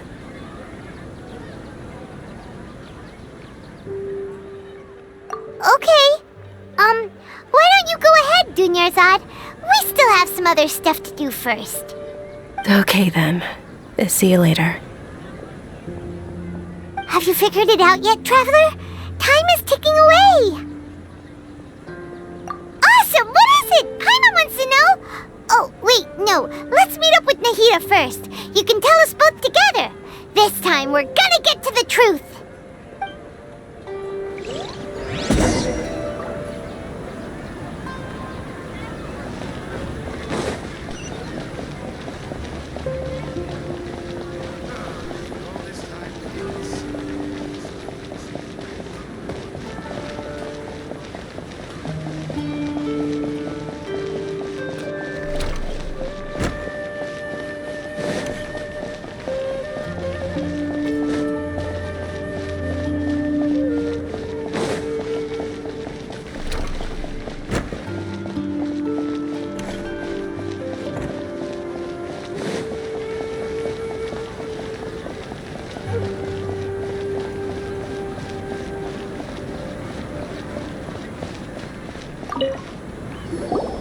You're back! I've been waiting forever for you two. Judging by the looks on your faces, are you ready to take your Sub-Zero's exam and graduate from the festival?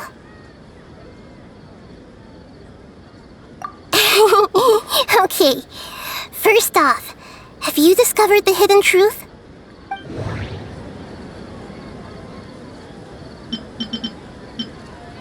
All the bizarre spaces I saw outside the city had one thing in common: a lack of human presence. Those spaces remind me of dreams, like the one I had in the Avidia forest, except these have no sign of human presence. That doesn't sound... People in Sumeru don't dream. What a strange phenomenon.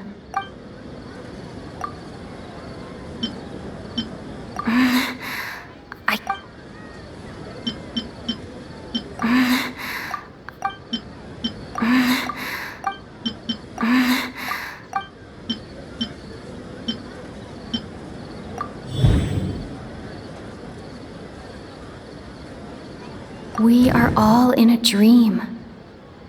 It isn't that the people of Sumeru don't dream. Rather, the Akasha is taking their dreams from them. People in Sumeru think they don't dream, but the truth is the Akasha steals their dreams without them knowing it.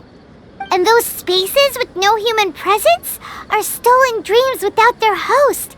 That would explain why they sounded so weird when she was trying to describe them. Huh. So people in Sumeru do dream after all. In fact, we're all in one big dream together right now. Correct answer. Now, how did you conclude that the Akasha is capable of this?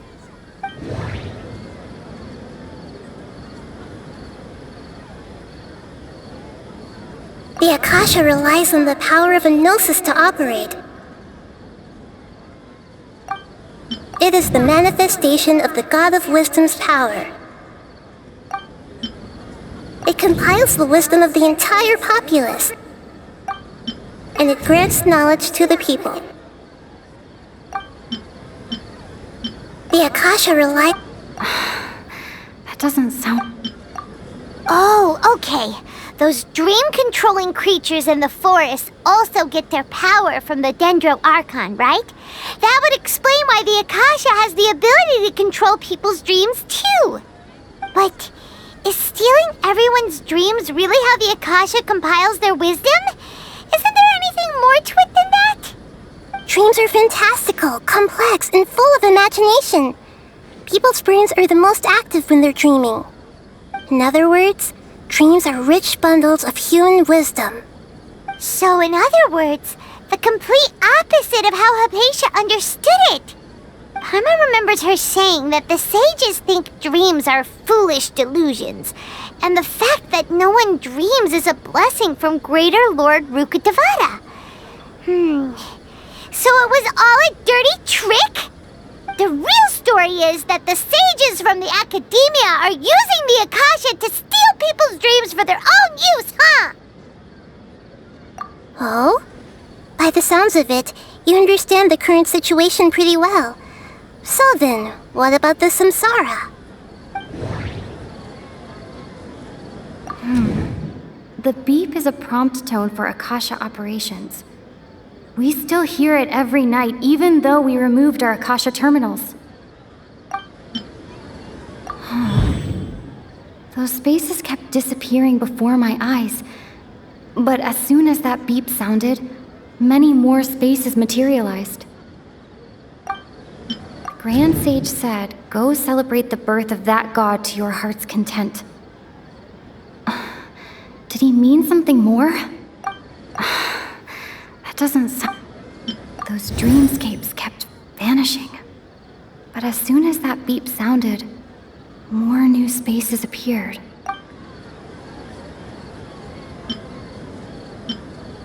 My mind feels exhausted, even though I haven't done too much thinking.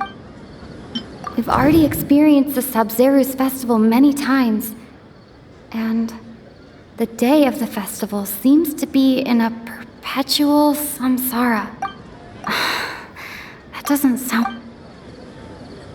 We've already experienced the Sabzeruz festival. Grand Sage said... Grand Sage... My mind feels... That doesn't... Grand Sage... That doesn't sound right.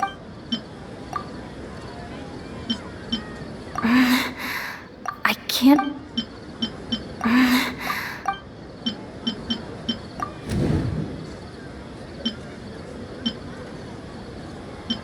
Those dreamscapes kept...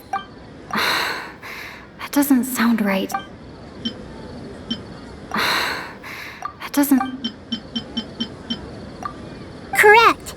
The Akasha is keeping each person's brain in a constant dream state, but also separating their consciousness from their own dream.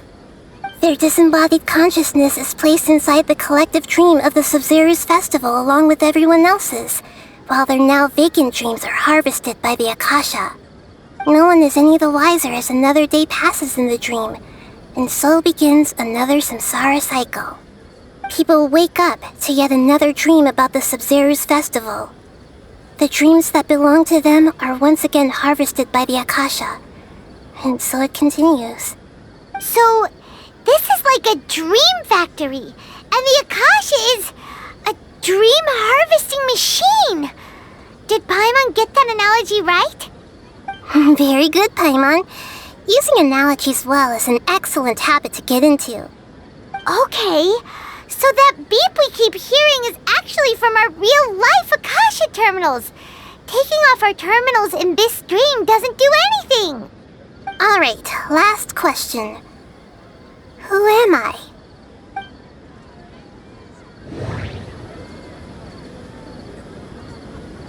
They say that alchemical divination is the Dendro Archon's divine revelation. So then, if Nahida has referred to herself as the moon... So you noticed. I thought that one would be the hardest question. That's why I put it last. That wasn't hard at all. Even Paimon guessed that. Everything about you is different. We just didn't want to expose you is all. Now that you mention it, Nahida, you've been hinting to us since the very beginning. It's funny, thinking back to when we were asking all over the place for info about Lesser Lord Kusanali. Paimon didn't expect to meet you like this. Yes, those can wait until we're back in real life. On the other hand, I'd be happy to answer any more questions you have about here and now.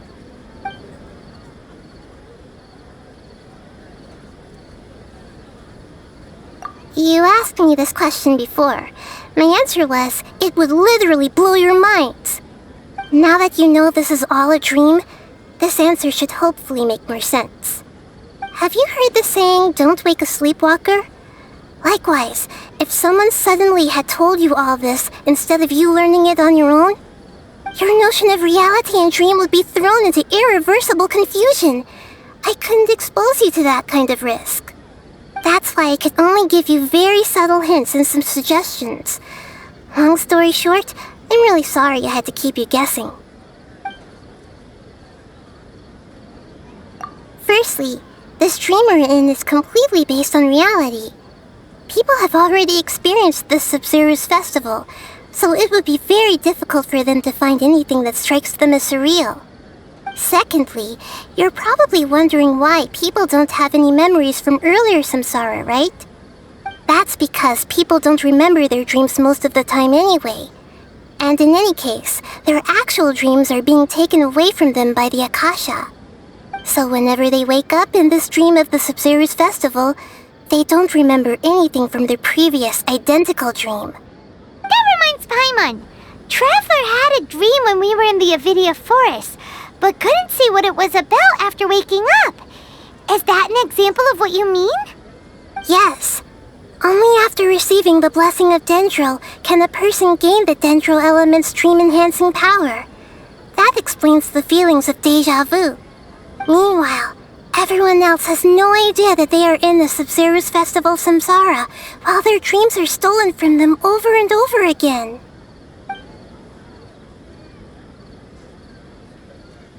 Can humans really keep dreaming forever like this? Will it ever end? And if so, when? We might say your mental fatigue has already answered this question. Eventually, there's only so much that people can tolerate. Especially those whose health is compromised to begin with, like Dunyarzad. This relentless exploitation takes an even harder toll on them. People's lives are at stake here, and nobody knows a thing! We've got to put a stop to this!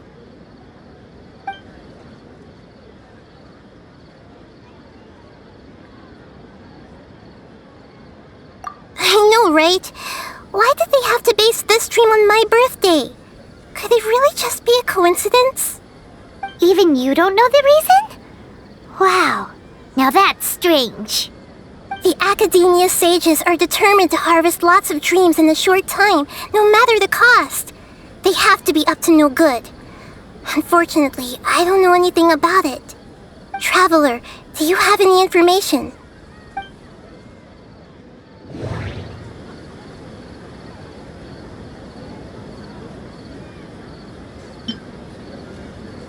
Grand Sage said, go celebrate the birth of that god to your heart's content. Did he mean something more? Celebrate the birth of that god? Could it mean...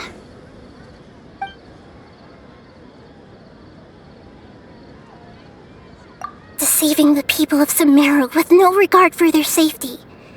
No matter what they're trying to do, this is unforgivable. After we end the Sub-Zero's festival samsara, we have to look into them. How can the sages of the Academia do this behind their Archon's back? This is ridiculous! In the end, I'm just the moon. The real sun is long gone. A sun and a moon? Nahida's talking in riddles again.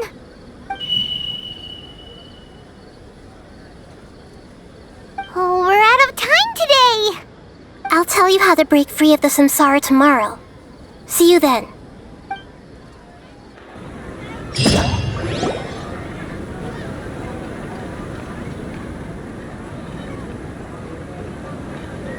Good morning, Nahida. Wait. Now that Paimon remembers everything, should we instead say good morning, Lesser Lord Kusanali? Hey! What's wrong, Nahida? You don't look too good.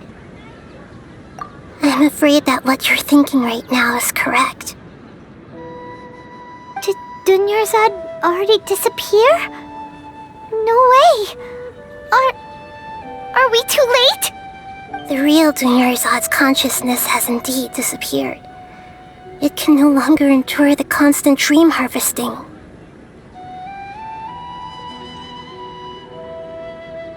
Paimon can't believe it. Wait, so what about that other Dunyarzad? Just what is she? Is she also going to disappear? She's actually something like a puppet, but not completely. The real Dunyarzad's consciousness could no longer keep playing her role in this dream. So another Dunyarzad appeared to replace her in the dream.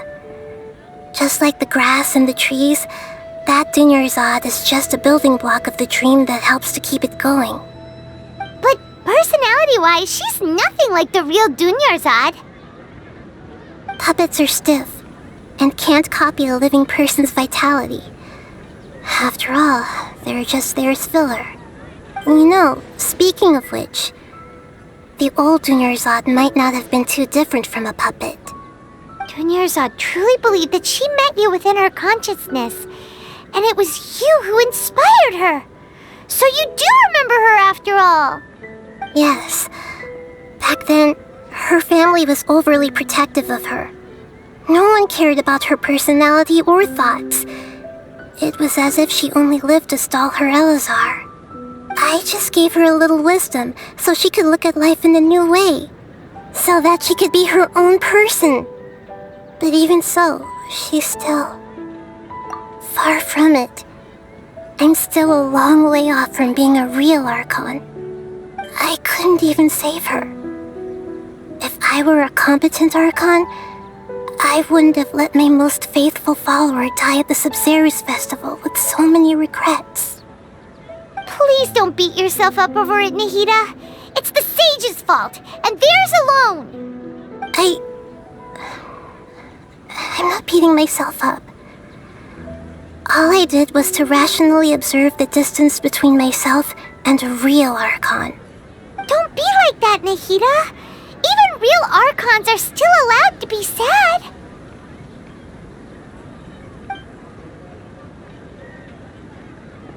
To prevent more tragedies like this, we must end the samsara as soon as possible. Great, but how do we do that? Although the Sub-Zero's festival dream is under the Akasha's control, only humans can dream. Even the Akasha is unable to create them. That means this dream belongs to a host who created it. Huh? So, how should we find that person? Well, if this is someone's dream, then everything here must come from deep within their consciousness. Which means, with the power of imagination, they can change anything in this dream. Imagination? What do you mean by that? Imagination means breaking through what you perceive as normal. Like when the server at the tavern brings a plate to you, you'd naturally assume that food is on it. However, if you're the dream's host and you become aware that you're dreaming, when you imagine gold and more on the plate, the dream will respond in kind, and the server really will bring you gold and mora. But right now, our host is unaware that this is a dream. No matter how many times they're served, it will always be food. Find some way to make that person realize that they're dreaming. Usually, once that happens, the person will wake up and the dream samsara will be broken. How are we going to find them, though? If it could be anyone, it'd be like looking for a needle in a haystack. And even if we did find them, how are we supposed to make them realize they're dreaming? After all, like you said, don't wake a sleepwalker. It's extremely difficult, yes. But the only ones who can do it are you two. Remember, everything you've achieved up to this point has all been for the sake of finding the host and ending the samsara. As for me, during this time, I'll be out of town. Out of town? Are you going to that place full of dreams where the traveler went? Yes. I want to try something. There must still be a small wisp of possibility. Hurry and go. Dreams are supposed to be fantastical, romantic, and full of pleasant surprises. Unnecessary things like this samsara need to end. Paimon's still a little upset that we've come this far only for Dunyarzad to...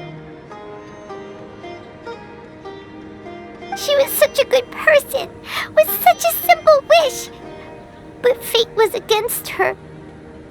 Yeah, saving Dunyarzad is what kept us going this whole time.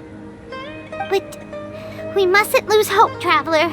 Dunyarzad would definitely want to see us save everyone else. So let's break the samsara for her sake. Paimon's wondering, do you think the sages would get one of their own to be the host of this dream? Feels like it would be easier to control it that way, no?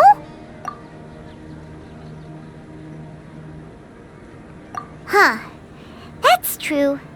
Plus, the sages probably weren't counting on there being other factors beyond their control, like Nahida and us. So, who do you think the host of the dream is? Oh, that would make sense! Ferris, the Knight of Flowers, is a symbol of the whole Sub-Zero's festival, right? Pretty core character. Let's go ask him some questions, shall we?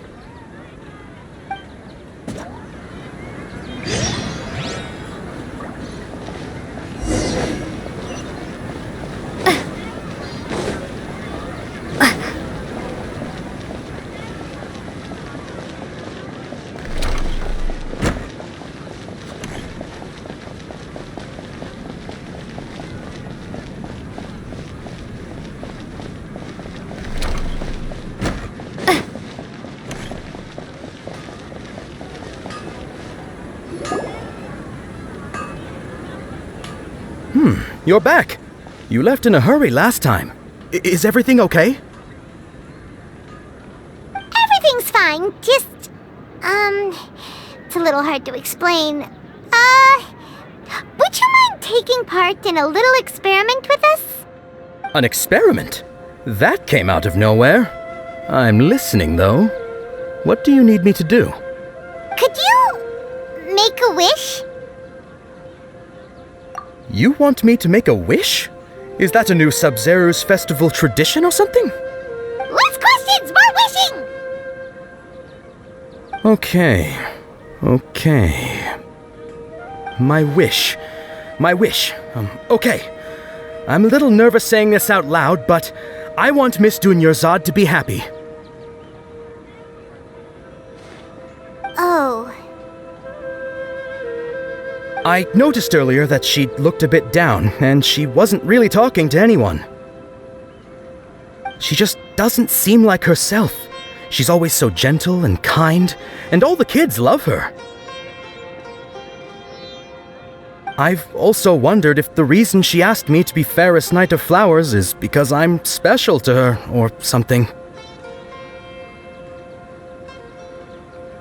So, you have a crush on Dunyarzad? Oh, is it that obvious? After what I just said, I guess it is.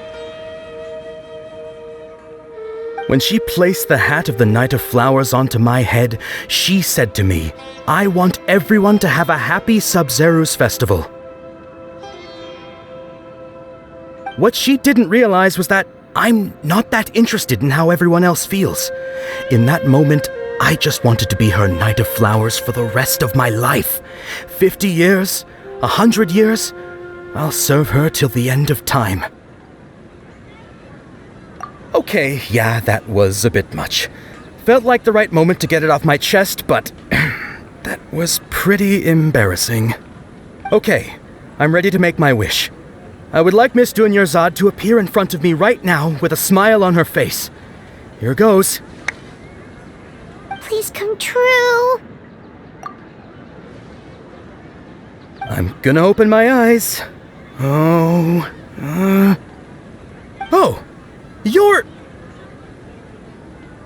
What? cookie? Sorry, but only one portion of Yalda candies per person. Back home you go.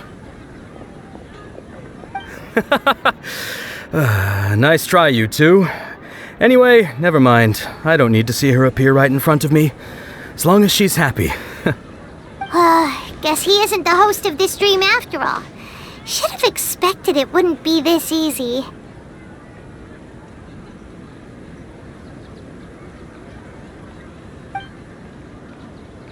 It seems like everyone who knows Dunyarzad loves her, but none of them has any idea that she...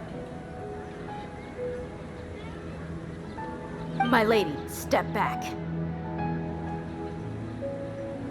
That sounds like Dia! Oh, right. This is when Dunyarzad bumps into the kidnappers. Huh? But Dia can handle them. Hey, Traveler!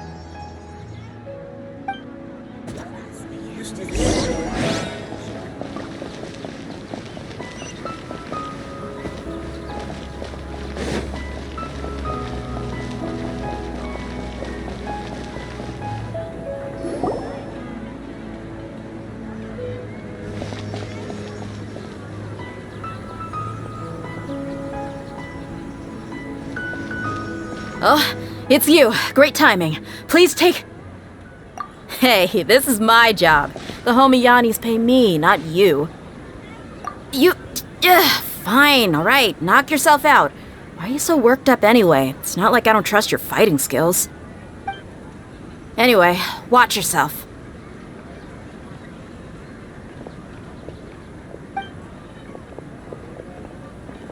So you got yourself some backup. Suit yourself. You're going down!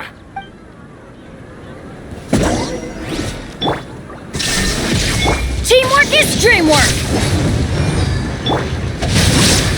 No, my sword!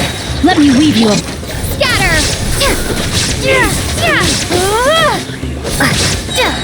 Spring forth! Propagate!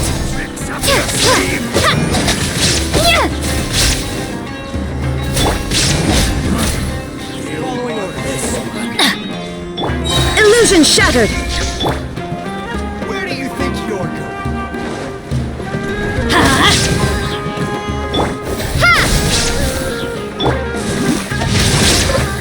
Rain outlines your fate. Witness the path. Everybody stand back! Now you shall perish!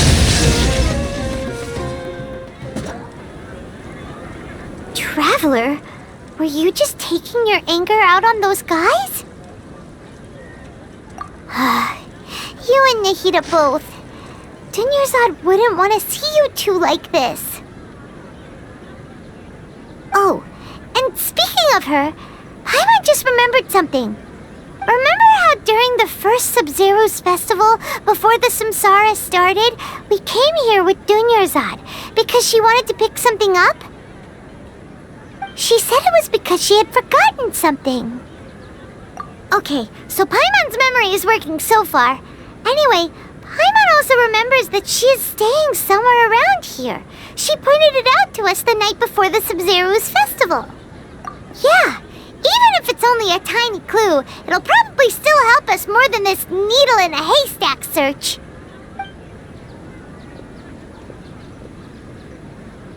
This is the place! It's rude to enter other people's spaces without permission, but desperate times call for desperate measures!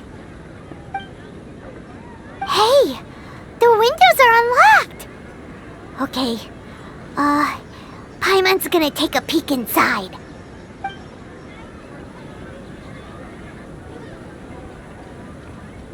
This was only a temporary residence, so there was pretty much nothing inside except this book on the table. Should we open it?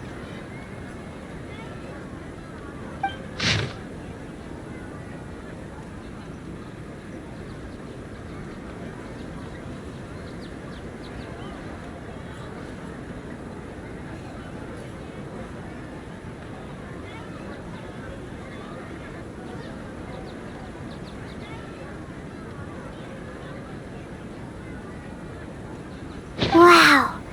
Dunyarzad wrote all of this. Sounds like she was always thinking of us even while we were away.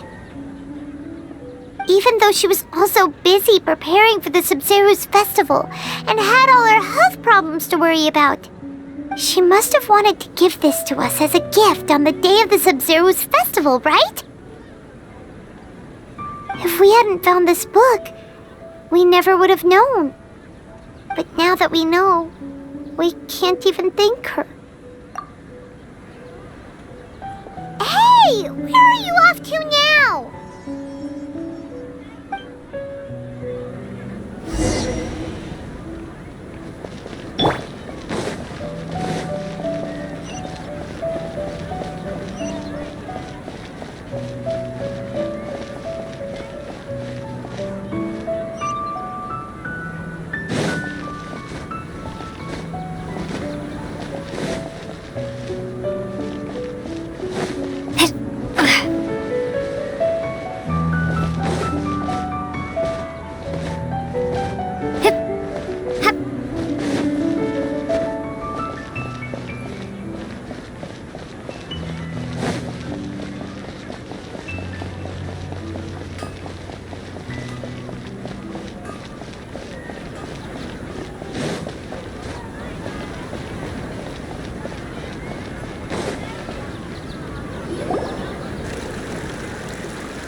It's Dunyarzad's puppet.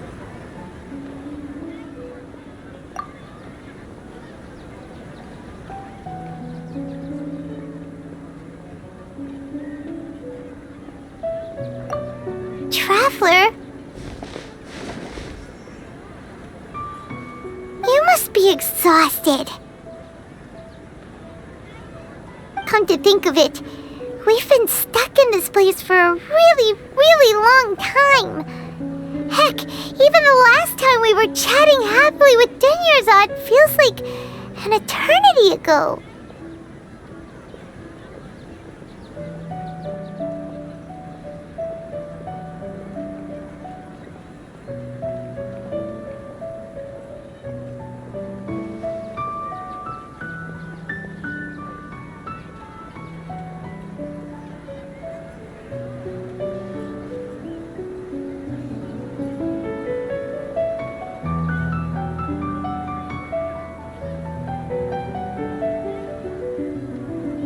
Paimon still remembers when we were sitting here, and the way her eyes sparkled when she talked about Nilou's Dance of Sub-Zeros. There will always be frustrations in life, but I know that the point of living is not to leave behind any regrets.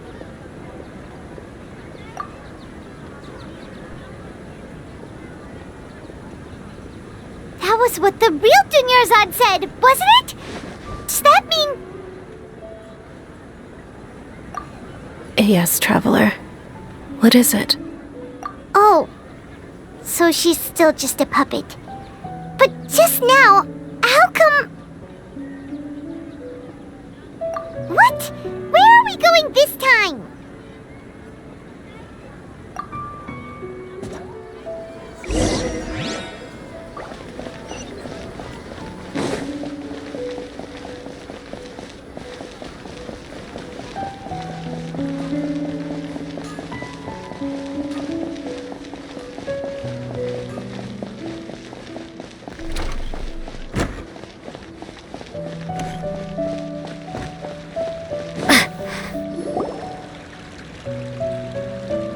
If you continue to resist, we will have to order an investigation into every single event organizer. The Grand Sage has already granted you much leniency. I advise that you exercise tact. How did things turn out like this?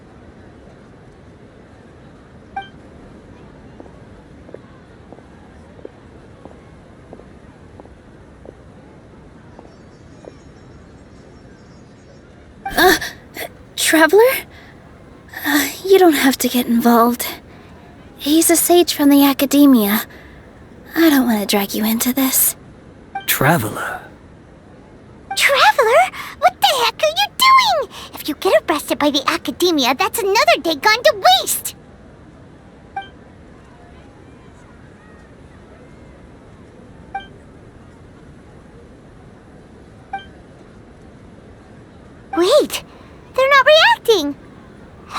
scared stiff?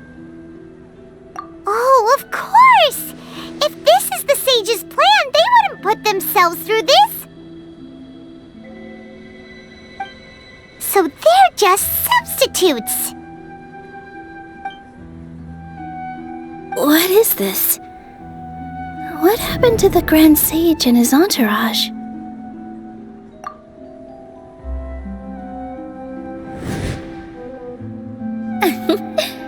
Like I said, they symbolize the goddess of flowers. It's just a shame that all the real Padisaras went extinct after her death. Yes, the Greater Lord brought forth new Padisaras in memory of the goddess of flowers, but she ultimately could never truly replicate that beautiful shade of purple.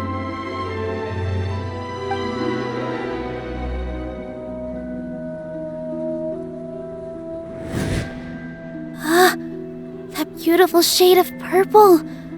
Aren't these flowers real Padisaras? Just like the ones from the legend? I didn't even notice. Dunyarzad, did you find these? But didn't you just say all the real flowers went extinct after the goddess of flowers passed away? So, how? Yeah. What's going on here? Huh? You guys are acting weird. But okay, I'll try.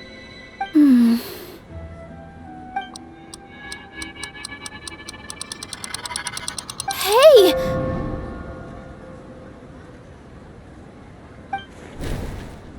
They disappeared! So Nilu's the host! What a surprise!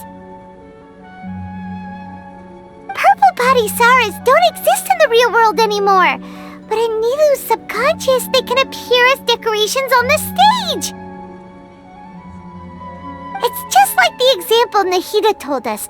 People assumed there will be food on a plate, and Nilu assumed there would be real Padisaras in the flower pots. So when you saw the flowers, you instantly knew it was Nilu? But if we want to end the samsara, we need the host to become aware that they're dreaming. How should we make Nilu realize that? Am I dreaming? Huh? So I'm right. Is this Lesser Lord Kusanali responding to our celebration of the Sabzeruz festival? Wrong guess, but you aren't completely wrong either.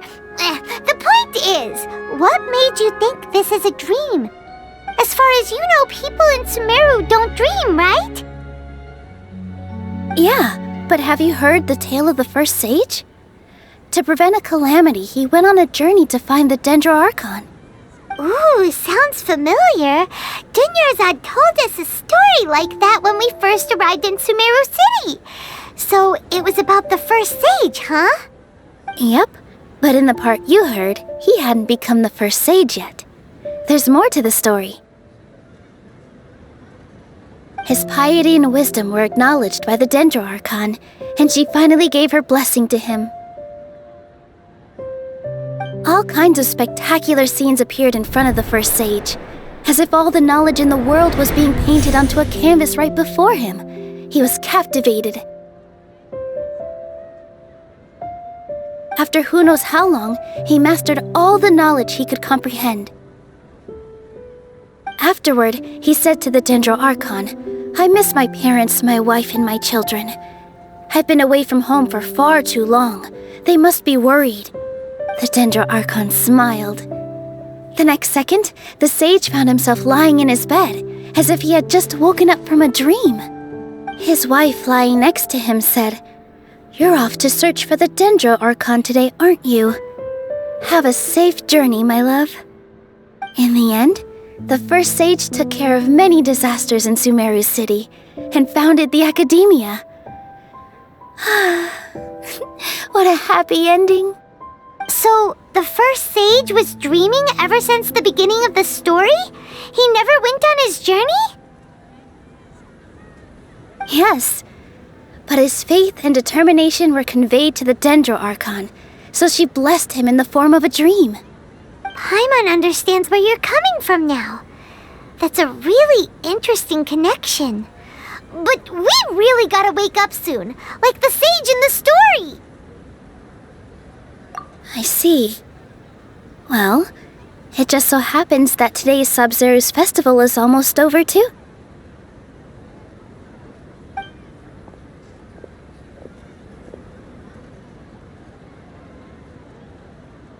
Since we're in a dream, let's make this final dance of Sub-Zero's as beautiful as we can.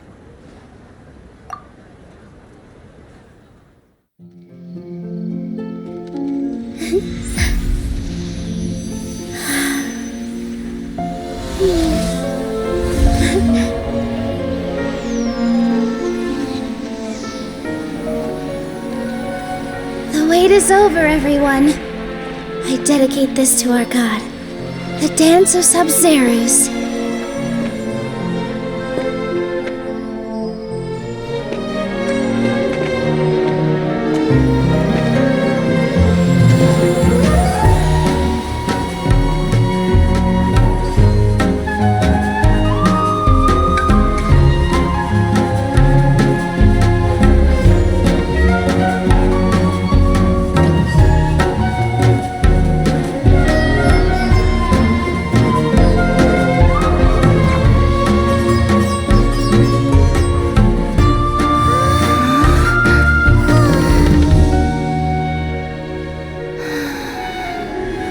I'd be lying if I said I had no regrets. I would have loved to see Nilou's dance.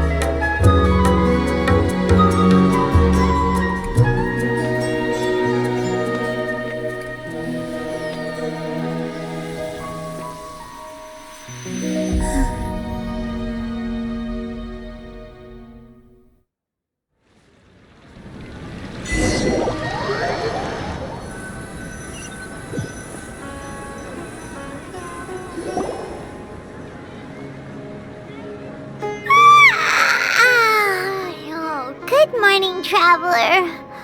Oh, Paimon feels like she's been asleep for the longest time. Paimon's head feels super heavy. Did we oversleep? Do you even remember going to sleep last night?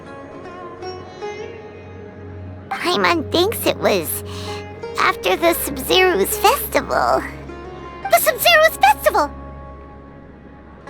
Have we finally escaped from the Sub-Zero Samsara? Quick! Take off your Akasha terminal!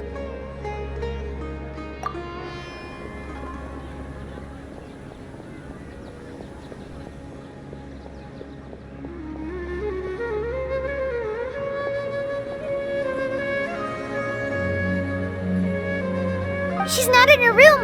What happened? Huh? What usual spot?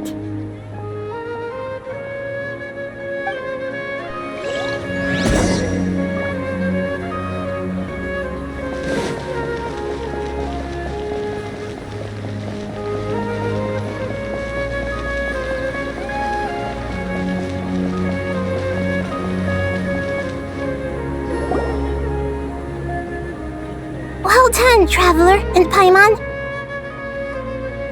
And thank you, Dunyarzad, for organizing the Sub-Zero's festival for me.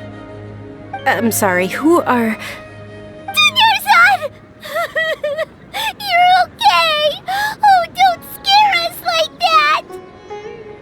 Oh, Traveler Paimon. I have something amazing to tell you.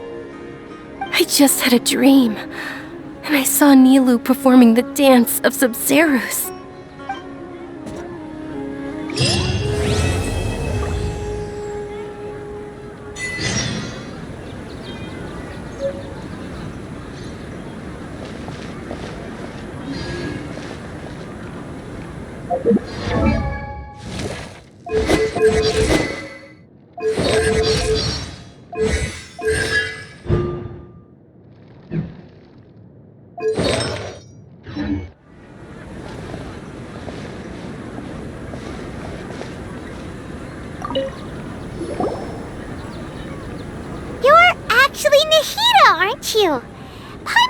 like Catherine was acting weird when we met at the Sub-Zero's festival.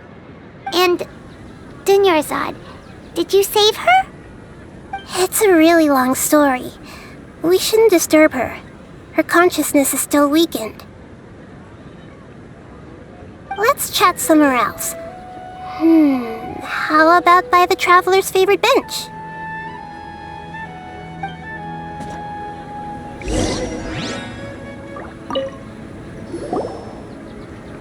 What's going on? Why are you two so excited to see me? Hasn't it only been a night? It's actually been much longer than that. Oh? Strange. Was I really asleep that long? No wonder I have such a headache.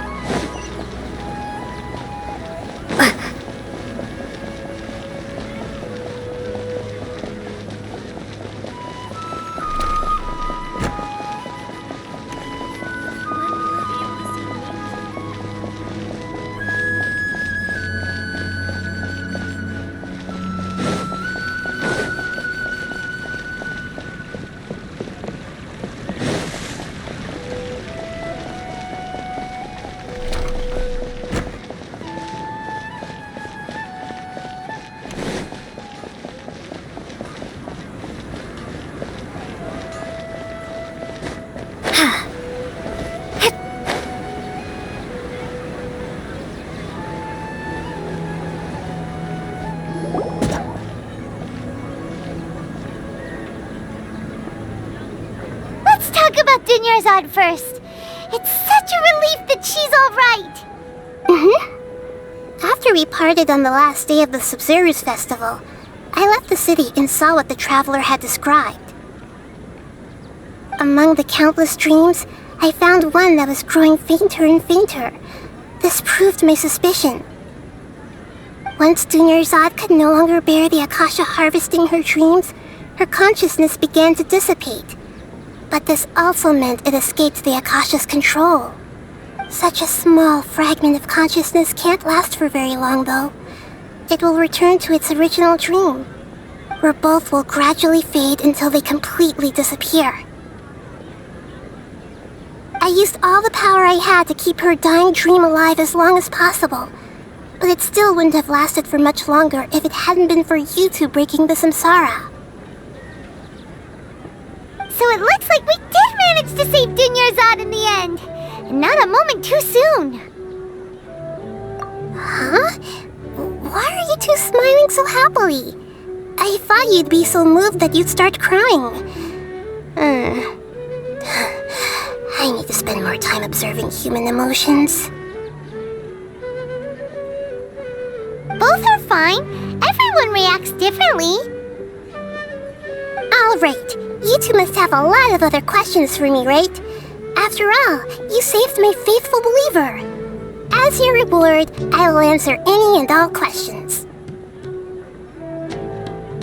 At the Avidia forest, there was this incense that made the Traveler fall unconscious and dream of a huge tree and a red sky. You also heard someone's voice, right? It said world and forget me. Yeah, so you do know! We've been wanting to ask you what that was about, and if the red sky was related to Conria. It seems like the Traveler established a connection to Irminsul. That was a message left by Greater Lord Rukkhadevata's residual consciousness in Irminsul. Perhaps her last memory before she died. As you two probably know, Greater Lord Rukkhadevata disappeared after the disaster in Conria. The timings of these events do line up, so your suspicions are reasonable. A message from Greater Lord Rukkhadevata? We thought it was from the Scarlet King. The Scarlet King? That god who died even longer ago? Some present-day desert dwellers still worship him. You probably just heard some of their conspiracies. Okay, so what does the message mean? I still haven't managed to decipher it.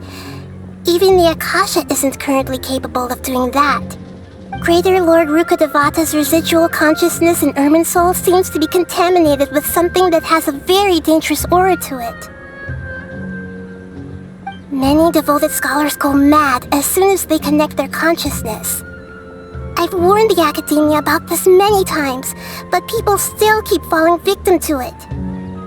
But I believe this is the key to saving Irminsul. That's why I've kept trying to decipher it. So the tree in the vision was Irminsul?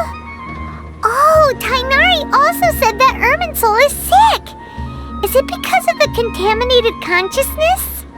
But even if you can't figure out what that vision was all about, it seems like our search for you was all in vain. The traveler wasn't affected after coming in contact with that consciousness.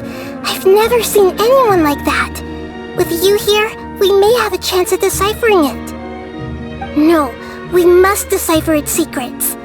I've already eliminated all other factors that might affect Irminsul. This is the only one left.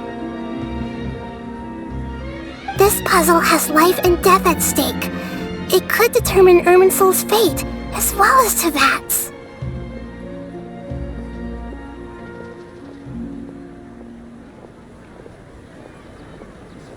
To be accurate, I'm using the Akasha as a medium to occupy Catherine's consciousness. How did you do that? Poor Catherine. Does this mean you can also occupy other people's consciousnesses? Theoretically, I can enter anyone's mind as long as they're wearing their Akasha terminal. The Akasha is the legacy of Greater Lord Rukkhadevata. As Lesser Lord Kusanali and the first Akasha terminal, my consciousness has always been linked to the Akasha. I've always respected my people's free will, so I've never actually occupied their consciousness. When necessary, I just borrow this bionic Snezhnayan puppet. Hold on. Did we just learn some deep, dark secret? So Catherine is... No wonder Paimon felt something was off about her. What about your own body? Why do you need to borrow other people's? Don't you live in the sanctuary of Surasthana? That story begins a long time ago. After Greater Lord Rukkhadevata disappeared, the sages found my newly born self and took me back to Sumeru. At that time, I was young and weak. The sages kept me in the sanctuary of Surasthana, ostensibly for the sake of protecting me. But I've hardly heard from them since. However, I do understand that they had hoped to find Greater Lord Rukkhadevata instead of me, a symbol of her passing. So, the sages basically put their new Archon under house arrest? How dare they! Why don't you teach them a lesson, Nahida? In some ways, they aren't wrong. Greater Lord Rukkhadevata was omniscient and omnipotent.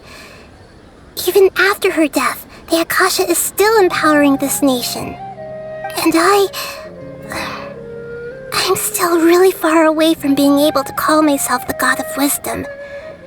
Moreover, the academia is also more proficient at governing this country.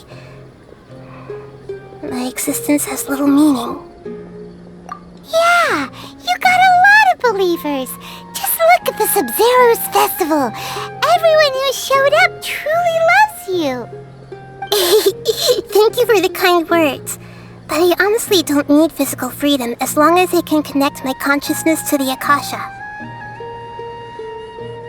Trying to find a way to save Irminsul is my life's mission and top priority.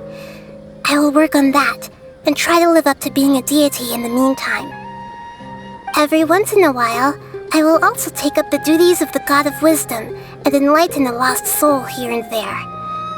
Doing all that should be enough.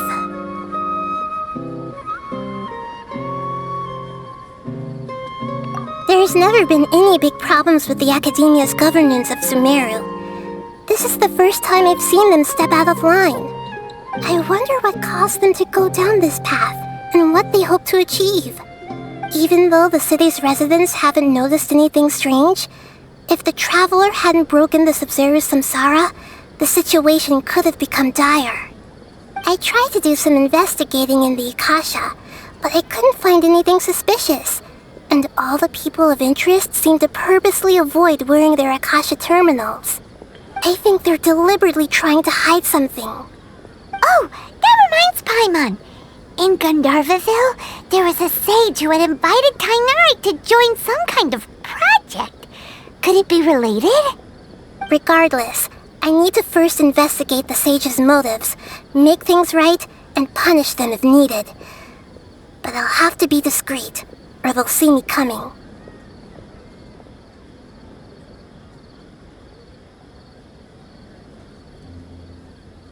You mean how the Akasha stops you from having dreams? Yeah, it's been such a long time. No one's noticed something's up? It's not that no one noticed. It's more like no one cared. Ultimately, it's all rooted in the sage's misdirection. Misdirection?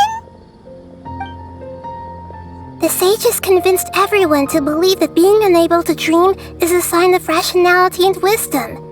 Not dreaming is a badge of honor in Sumeru. Even if the truth is that their dreams are being reaped by the Akasha. With their propaganda in place, the sages can maximize their use of the Akasha to facilitate their research. Besides, Greater Lord Rukkhadevata must have created the Akasha in the hopes that it could be used to its full potential. That's why I've never come out strongly against this. Anyway, the perspective advocated by the sages drowned out any voices of doubt. By now, even those who never use Akasha terminals find it too shameful and embarrassing to talk about their dreams. Got it. I hope my answers were satisfactory, seekers of knowledge. To be honest, maintaining Dunyarzad's fading dream took a lot of mental energy. I think I may need to rest for a while. Oh, and you don't need to worry too much about the sage's activities for now. The Akasha won't be able to conduct another project on the scale of the Sub-Zero's Samsara in the immediate future. Go and get some sleep. Leave everything to us. What a relief. This is truly the most exhausting birthday I've ever had. Traveler? Paimon? Why am I here? Do either of you know? Maybe you were sleepwalking. You know you can't wake up a sleepwalker. We happened to walk by, so we thought we'd wait for you to wake up. I see. Huh. I should visit my maintenance personnel sometime. Oh, I'm fine. I better go. Thank you.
Is there a new request from the Academia?